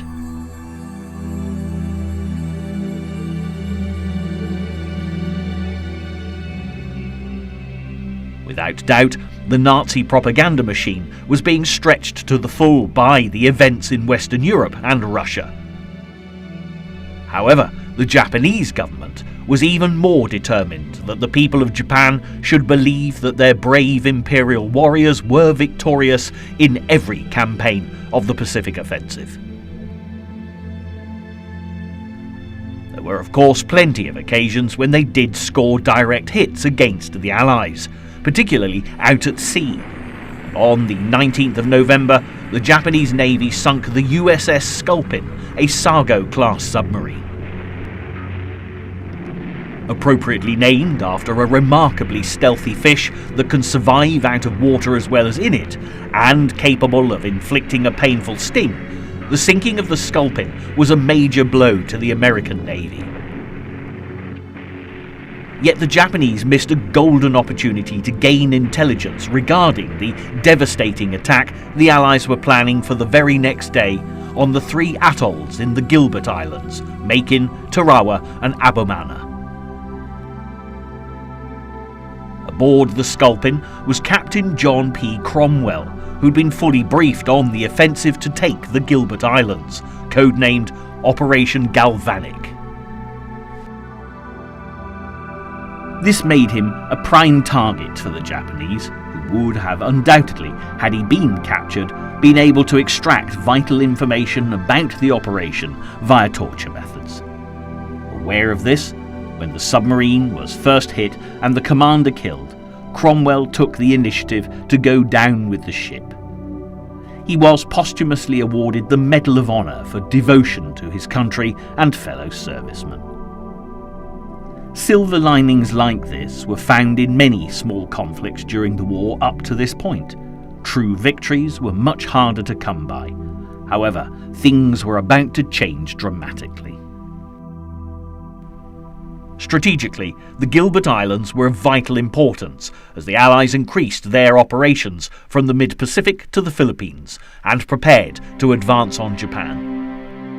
Taking the Mariana Islands from the Japanese would be crucial if the US Navy stood any chance of succeeding in this objective, but naturally, Imperial Japan was all too aware of this. Because the Marianas, including the all-important island of Guam, had become a major target, Japanese reinforcements had been drafted in, with fortifications consolidated to make the entire area as secure as possible. The Americans knew that they would have to advance island group by island group, because before they could even reach the Marianas, they would need to wrestle the nearby Marshall Islands from Japanese control. But before they could do that, the enemy garrison on the Tarawa Atoll needed to be neutralized. By now, the Americans had enough experience of the Japanese to come prepared, and as Operation Galvanic began on the 20th of November, over 6,000 US troops landed on Makin. On paper, the occupying army, made up of 300 Japanese soldiers and 500 Korean labourers, should have been easily defeated. But the battle was bitterly contested, and American casualties were high.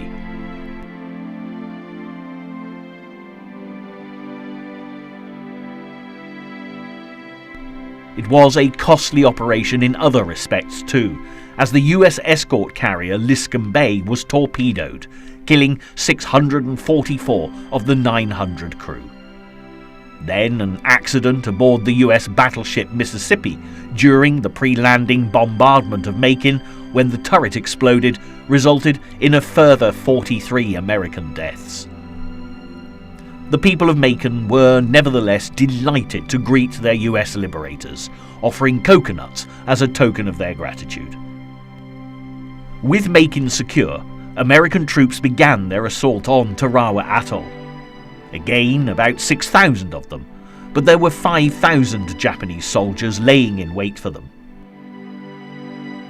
With the odds much more even this time, the costs on both sides were all the more bloody. Over some 76 hours, more than 1,000 Americans were killed. However, these casualties were vastly outnumbered by their Japanese enemies. Of the several thousand that initially defended the island, only one officer and 16 of his men survived, along with 129 conscripted Korean labourers who'd helped make up the numbers. For the American people, who had so far been protected by heavy censorship, the now unrestricted news reports were hugely shocking. Many condemned Washington for allowing the offensive to go ahead after seeing photographs of America's brave young men floating dead in the water. The realization that the Japanese were going to put up a long and terrible fight really did hit home. With their experiences on Macon and Tarawa, the Americans changed their tactics when they reached Abamana. Despite the much smaller Japanese garrison, one Marine was killed within minutes during an attempted landing, so it was decided to settle for using Navy gunfire only to clear the army of occupation.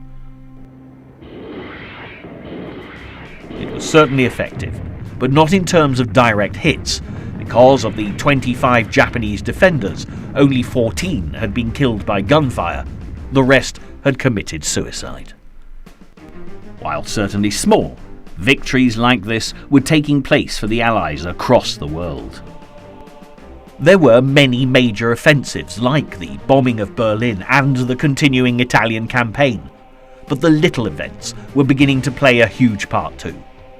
In France, the resistance was undermining the German occupation at every turn, and with help from British agents, the preparations for the long-awaited invasion of the coast of northern France were piece by piece being slotted into place.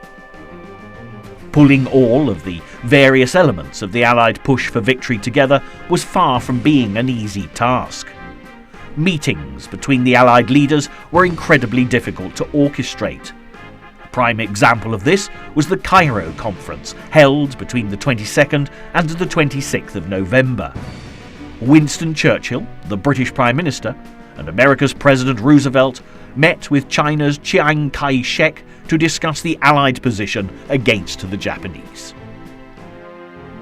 Russia's Joseph Stalin refused to attend, as he believed, with the Chinese present, it would be viewed by the Japanese as provocation on the part of the Soviets. On the 27th of November, the Cairo Declaration was nevertheless signed by the three leaders present, stating that the Allies would continue to employ military force until Japan's unconditional surrender. It was also decided that when that happened, all the islands of the Pacific seized by the Japanese since the First World War would be taken back. All territories Japan had seized from China would also be restored, and last, but by no means least, Korea would become independent. With the Cairo Conference complete, Churchill and Roosevelt looked towards further discussions on the Allies' plans to invade France. While Stalin's absence from Cairo had been manageable, it was time for the Big Three, as they were so often dubbed, to meet as the Tehran Conference began. Stalin had not travelled outside Russia since the Bolshevik Revolution of 1917, but the three unlikely allies arrived in Tehran amid the tightest security to agree the plan for an Anglo-American cross-channel invasion planned for spring or summer 1944. The next 6 months of warfare are some of the most well documented in history, as the Allies planned and executed the massive invasion of occupied France, beginning with Operation Overlord on what would be known as D-Day. However, while there were certainly huge developments with the war in Europe, this wasn't the only theatre to see some impressive victories for the Allies. In the Pacific, MacArthur was making good on his promise to return to the Philippines that he'd made back in 1942. Despite a valiant defence of the area, MacArthur had famously been ordered to evacuate with his family and staff by Roosevelt himself. He had done so begrudgingly, leaving the troops on the ground with a phrase that helped rally them in the coming months: "I will return." He wasn't a man to go back on his word. This was the first of many Japanese strongholds to fall in the coming months as the US increased pressure on their enemies. They'd progressed far enough now to make direct assaults on Tokyo itself, dropping incendiary bombs onto the mainly wood-constructed buildings. This caused massive devastation, levelling many blocks of housing and war manufacturing plants. During one raid, over 325 B-29s were used, dropping magnesium, phosphorus and napalm into the packed housing districts. Ultimately, over 16 square miles of city were consumed by the flames, killing over 100,000 inhabitants who were simply turned to ash overnight. However, it isn't these devastating raids that are stuck in the minds of the American people, but the Battle of Iwo Jima, which saw the Japanese forces crushed in a decisive fight that would hail the beginning of the end of the war in the Pacific. 800 miles south of Japan, Iwo Jima was a mostly uninhabited island. At only 4 miles long and 2 wide, it seemed an odd place for such a battle. However, the Americans wanted it badly, in order to convert it into an airstrip for General Curtis LeMay's B-29 Superfortresses and P-51 Mustang fighter escorts. The attack on Iwo Jima started with 10 weeks of heavy bombing and 3 days naval bombardment to break down Japanese defences. Then, at 2 a.m. on February the 19th, 1945, Operation Detachment, the invasion of Iwo Jima, began.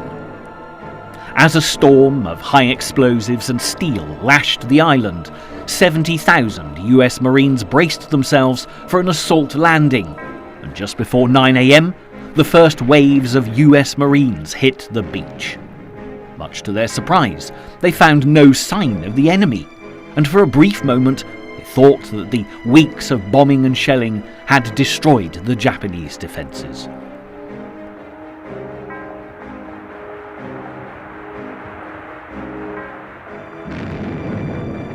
However, the reality of the situation was quite the opposite, and the massive American bombardment had left Iwo Jima's 23,000-strong garrison virtually unharmed, hidden away in an extensive complex of tunnels, bunkers, weapons pits and gun emplacements. Suddenly the air was filled with the thunder of the heaviest mortar and artillery fire that many of the American troops had ever seen, much of it from gun emplacements on Mount Suribachi. The scene was described by one reporter as a nightmare from hell. Nevertheless, despite the growing number of casualties, the American forces slowly edged closer towards the base of Mount Suribachi. This resulted in the containment of the Japanese troops defending the mountain, and on the 5th day of the invasion, February the 23rd, 1945, a Marine patrol managed to reach the summit and unfurl the Stars and Stripes. A short time later, 5 US Marines and a US Navy medic raised a second and much larger American flag over Mount Suribachi, and the dramatic photograph taken of the event was soon circulating around the world. It came to symbolise the raw courage of the US Marine Corps, but the battle for Iwo Jima was far from over. 3 of the men in Joe Rosenthal's stirring photograph were killed shortly afterwards, as the 4th and 5th Marine Divisions, reinforced by the 3rd US Marine Division, proceeded to clear the rest of the island. The Marines suffered extremely heavy casualties as they fought for Iwo Jima, quite literally, yard by yard. Over the course of a month's bitter fighting, the Japanese on Iwo Jima were gradually dragged from their underground hideouts, but it cost the lives of many Americans. On the 16th of March, Iwo Jima was declared officially secure, but another 5 days passed before the Japanese command post on the northwest side of the island was located and destroyed. Finally, on March the 26th, 1945, after 35 days of the bitterest fighting, the battle was over. However, even with the war slowly drawing to a close, there was still some of the bitterest fighting yet to come. Mainland Japan had yet to be conquered or subdued, and it was down to the brave men and women of the US Armed Forces to carry out this duty.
Unfortunately for those involved, the last few months of World War II saw some of the bitterest fighting throughout the entire conflict.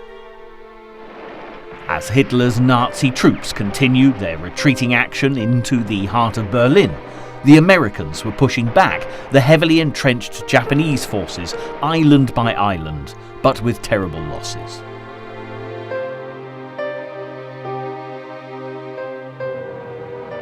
The final few battles for the Pacific and European theatres had been set up by years of battle around the globe, from the deserts of northern Africa to the muddy fields of Western Europe, and the cold Russian landscape to the humid jungles of Indonesia. There was war weariness the world over, and as the civilians of the once proud Axis nations continued to suffer at the hands of the now aggressive Allies, pressure was mounting in all corners for peace. However, it would take several final acts of destruction before this could be brought about. In Europe, the combined Allied forces were ensnaring Germany in a pincer movement from the east and west, forcing the last bastions of Hitler's defenders into their capital. The push was really gathering pace, and by April 1945, the empire that the Führer had promised would last 1,000 years seemed on the verge of collapse. There were also considerable advances being made in the Pacific, with the Americans preparing for Operation Iceberg. The target was Okinawa, only 340 miles from southern Japan, and the largest of the Ryukyu chain of islands. If an amphibious landing was successful, Okinawa would provide the Americans with a springboard for the final invasion of mainland Japan. Less than a week earlier, Iwo Jima, the first island in the Japanese archipelago to be invaded by the Americans, had finally been declared secure after 6 weeks of bitter fighting.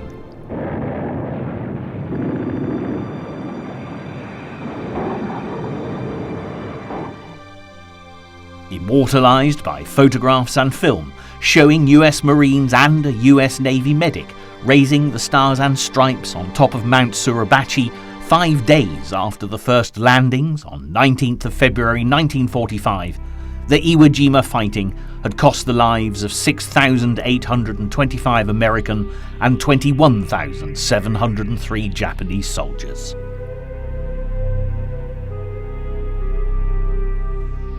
Although an Allied victory, the Battle of Iwo Jima was a chilling prelude to Operation Iceberg. For the invasion of Okinawa, the Americans assembled a force of 102,000 soldiers, 88,000 Marines, and 18,000 Navy personnel under Lieutenant General Simon Bolivar Buckner Jr., commander of the 10th US Army.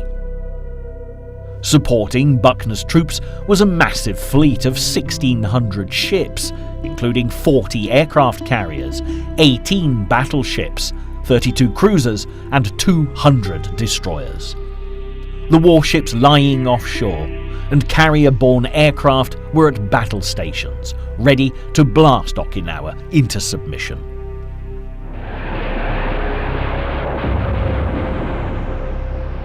The bombardment of the beaches at Hagushi began at 6 a.m. and lasted for a grueling 3 hours. However, when soldiers from the 3rd Amphibious Corps stormed ashore, they found no opposition at all. Follow-up troops rapidly headed inland and had, by noon, taken the airfields at Kadena and Yomitan.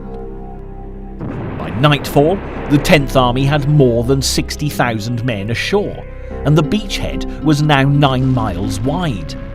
But the Japanese were nowhere in sight. In fact, Okinawa's Japanese garrison had positioned itself well inland to avoid American naval gunfire, many concealed in the caves of the island's rocky landscape. The Japanese 32nd Army defending the island was 120,000 strong, and 70,000 of them were regular army troops. They were good, battle-experienced men, but the remaining 50,000 were a mix of naval troops and locally conscripted islanders who were poorly trained and inadequately equipped. Even so, the Japanese had plenty of artillery, and the terrain without a doubt favoured a defensive position.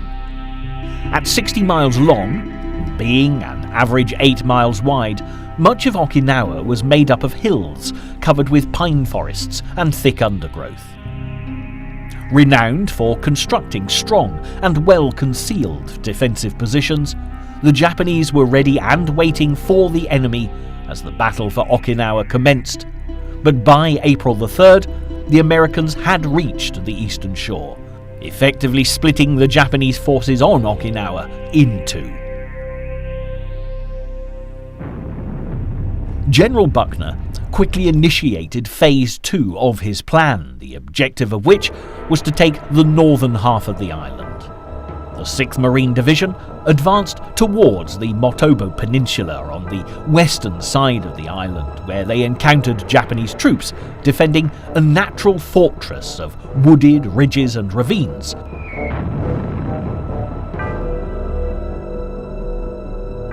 But by the 18th of April, the Marines had cleared the Motobu Peninsula. Most of the northern half of Okinawa was now in American hands. In the meantime, the Allied invasion fleet off Okinawa had come under a ferocious assault from the air. The Japanese High Command had assembled more than 2,000 aircraft on airfields in southern Japan and Formosa, today known as Taiwan, to disrupt the invasion of Okinawa, and despite bombing raids on their bases by American B-29s and carrier-borne aircraft in the weeks before Operation Iceberg, many were still ready for action. However, they weren't intended for standard bombing runs or escort duty. The aircraft were packed with explosives and aviation fuel, and were piloted by young men known as the kamikaze. They were well aware that their attacks were one-way trips, prepared to sacrifice their lives in order to do maximum damage to the American ships. Kamikaze meant divine wind, and was named after a typhoon that had destroyed invading Chinese warships in the 13th century. Japanese command hoped that their new divine wind of pilots would be able to destroy this modern threat.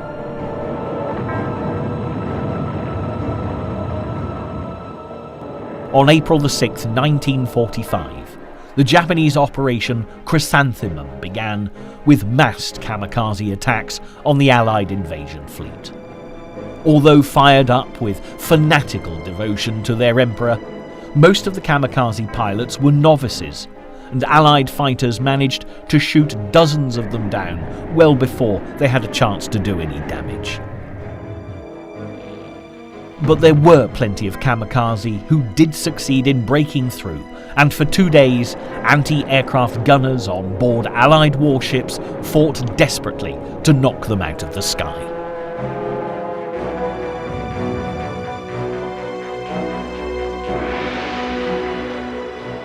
An incredible 13 American destroyers were badly damaged or sunk, and it was a threat the Allies needed to take very seriously indeed. Over the next 3 months, several hundred more kamikaze pilots smashed their explosive-filled aircraft into Allied warships, with the vast majority being killed in the process. By the time the conflict on Okinawa came to a close, this type of attack had sunk 36 vessels and damaged another 368. The loss of American lives was even greater though, with 4,907 sailors killed and a further 4,874 wounded, all by kamikaze attacks. Despite these losses, survivors needed to prepare themselves, as the land battle for Okinawa was just beginning. The highest concentration of Japanese forces were to the south of the island, and on the 4th of April, General Buckner ordered the 24th Army Corps to advance in a southerly direction from the American beachhead.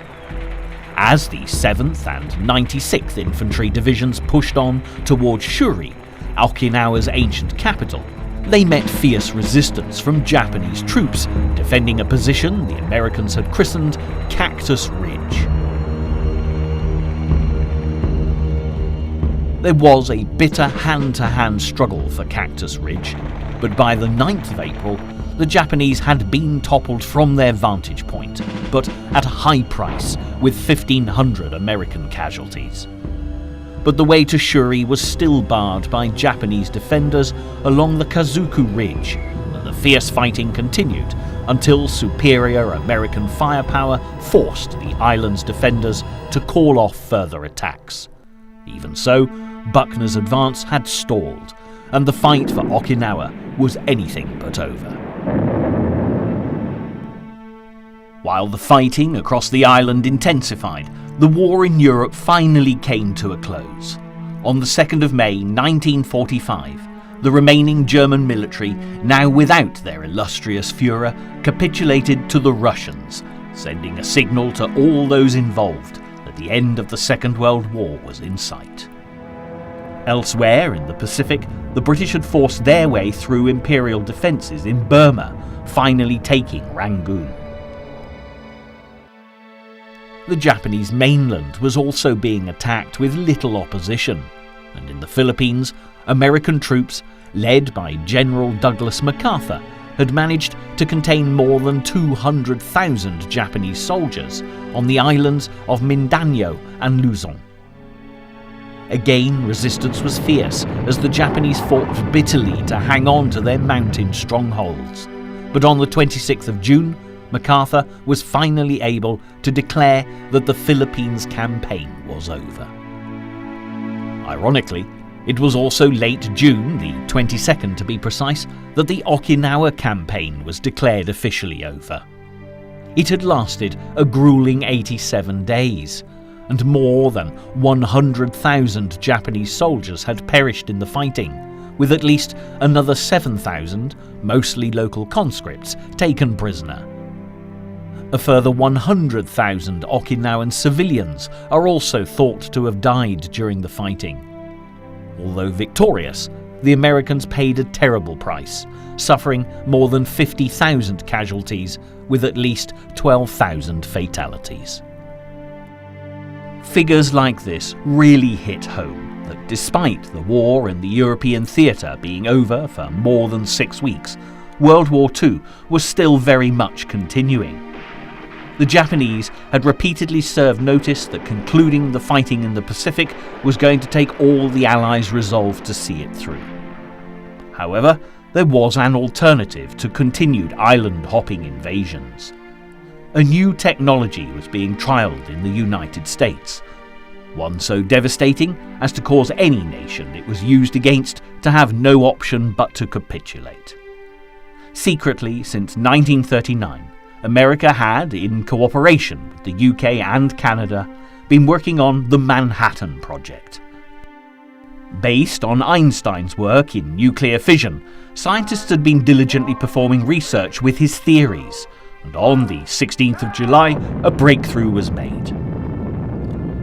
The atom bomb had been created, and Harry S. Truman, only in office for a few weeks, was now responsible for its use. Meanwhile, as war continued to rage in the Pacific, there was still no end in sight for the battles of the Far East. For the Japanese, to surrender was a fate worse than death, and driven by ancient traditions, they were determined to fight to the very last man. As Allied casualties continued to rise, and the United States prepared for their invasion of the Japanese home islands, there were soon grave decisions to be made. And in the final stage of the global conflict, steps would be taken to defeat the Eastern enemy, which would transform the face of war forever.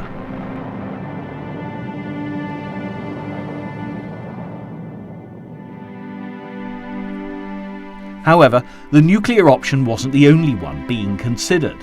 Throughout the spring of 1945, Allied troops had driven back the Japanese into the core of their home territory, making it possible for a full-scale invasion of mainland Japan.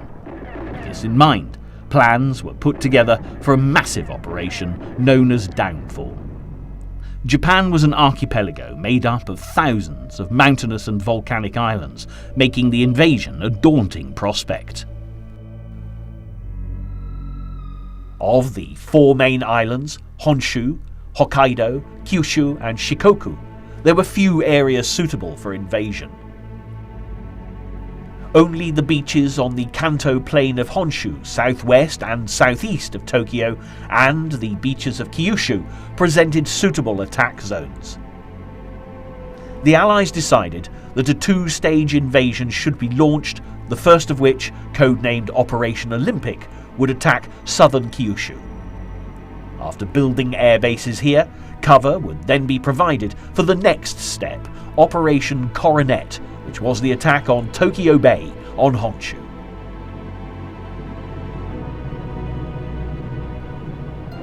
Operation Olympic was scheduled for November 1st, 1945, and the combined naval armada would be the largest ever assembled in the history of warfare. 14 US divisions were scheduled to take part in the initial landings, and once the invasion of Honshu was underway, 25 divisions would be involved. The main concern for the Americans was the potential for huge casualty rates. The Japanese had demonstrated that they were willing to fight to the death if necessary, and there were also fears of biological warfare, which the Japanese had used during their war with China. It was estimated that there could be over 1 million US casualties during the attack.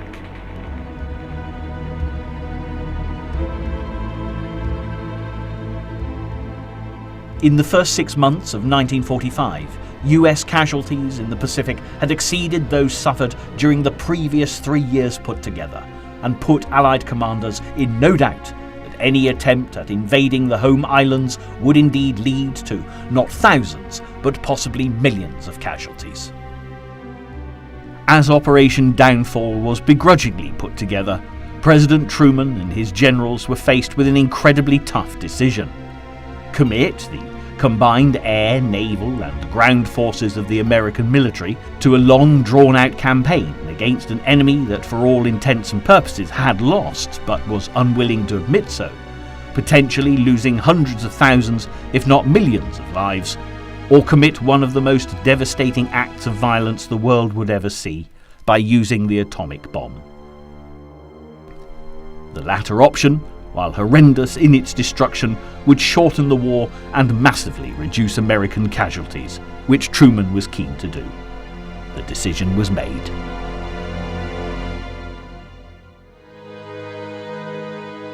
As Truman began to make all attempts to exclude the Soviet Union as an invading force, the race for Japan was on.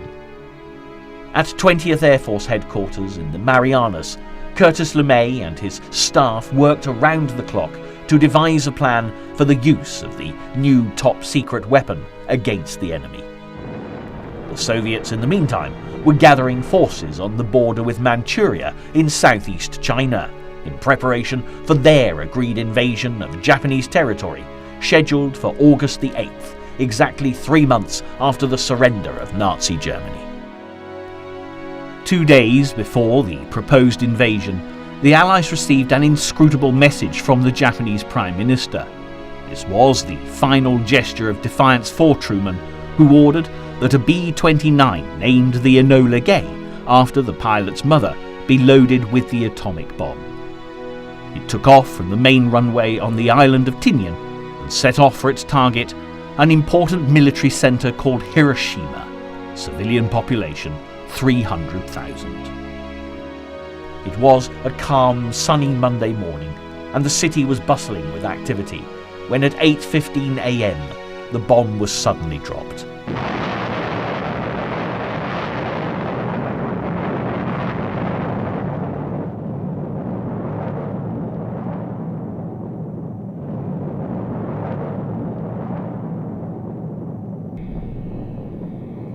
The devastation spread over 4 square miles, killing 30% of the population instantly. Humans and buildings alike disintegrated in the explosion, and the firestorm that ensued claimed many more lives.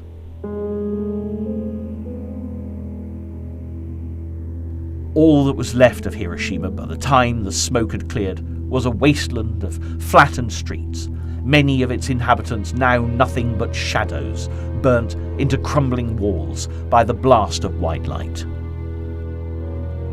4 hours after the attack, the Japanese government didn't know what had happened, and were only given some indication when a plane was dispatched to survey the city. A huge cloud of smoke was still rising above Hiroshima, but the true horror of the situation was only just beginning. The Japanese soon realised that this attack was far more devastating than any that had gone before, not simply because of the massive damage done to the city, or the fact that so many died in the initial explosion, but that there was little hope for any survivors in the area. Almost all those that didn't succumb to the initial blast were now dying in a much slower and painful manner, radiation sickness. While Japan reeled from the attack, President Truman made the announcement that the atomic bomb had been dropped on Hiroshima, and sternly warned if the Japanese do not now accept our terms, they may expect a rain of ruin from the air, the like of which has never been seen on Earth. 2 days after the attack on Hiroshima, the Soviets began to storm across the borders into Manchuria on August the 8th, ending all hopes the Americans had of keeping the Soviets out of the Pacific Theatre. But Tokyo still failed to respond to the call for an unconditional surrender, and on August the 9th, Truman carried out his threat by dropping another bomb on Japan, this time on the city of Nagasaki. As another city crumbled into ruin, the Japanese government and the emperor realized they no longer commanded the fate of their country. Faced with further nuclear attacks, Emperor Hirohito was forced to put aside any hopes of an honourable end to the war. The endurable must be endured, he announced, and finally, on August the 14th, Japan accepted the Potsdam Declaration and agreed to unconditional surrender. 1 day later, President Truman made the speech that the world had been waiting for. Forwarded to that government by the Secretary of State on August 11th. I deem this reply a full acceptance of the Potsdam Declaration, which specifies the unconditional surrender of Japan. On August the 30th, US troops of the 6th Marine Division landed on a beach south of Tokyo, marking the beginning of America's occupation of Japan. And as US command was firmly established, the stars and stripes were triumphantly raised over the Japanese homeland.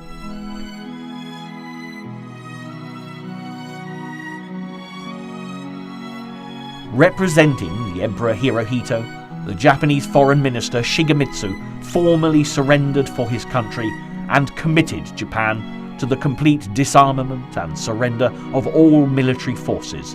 And when all the nations that had taken part in the Pacific battles had signed the document, MacArthur drew the war to a poignant close by saying, "Let us pray that peace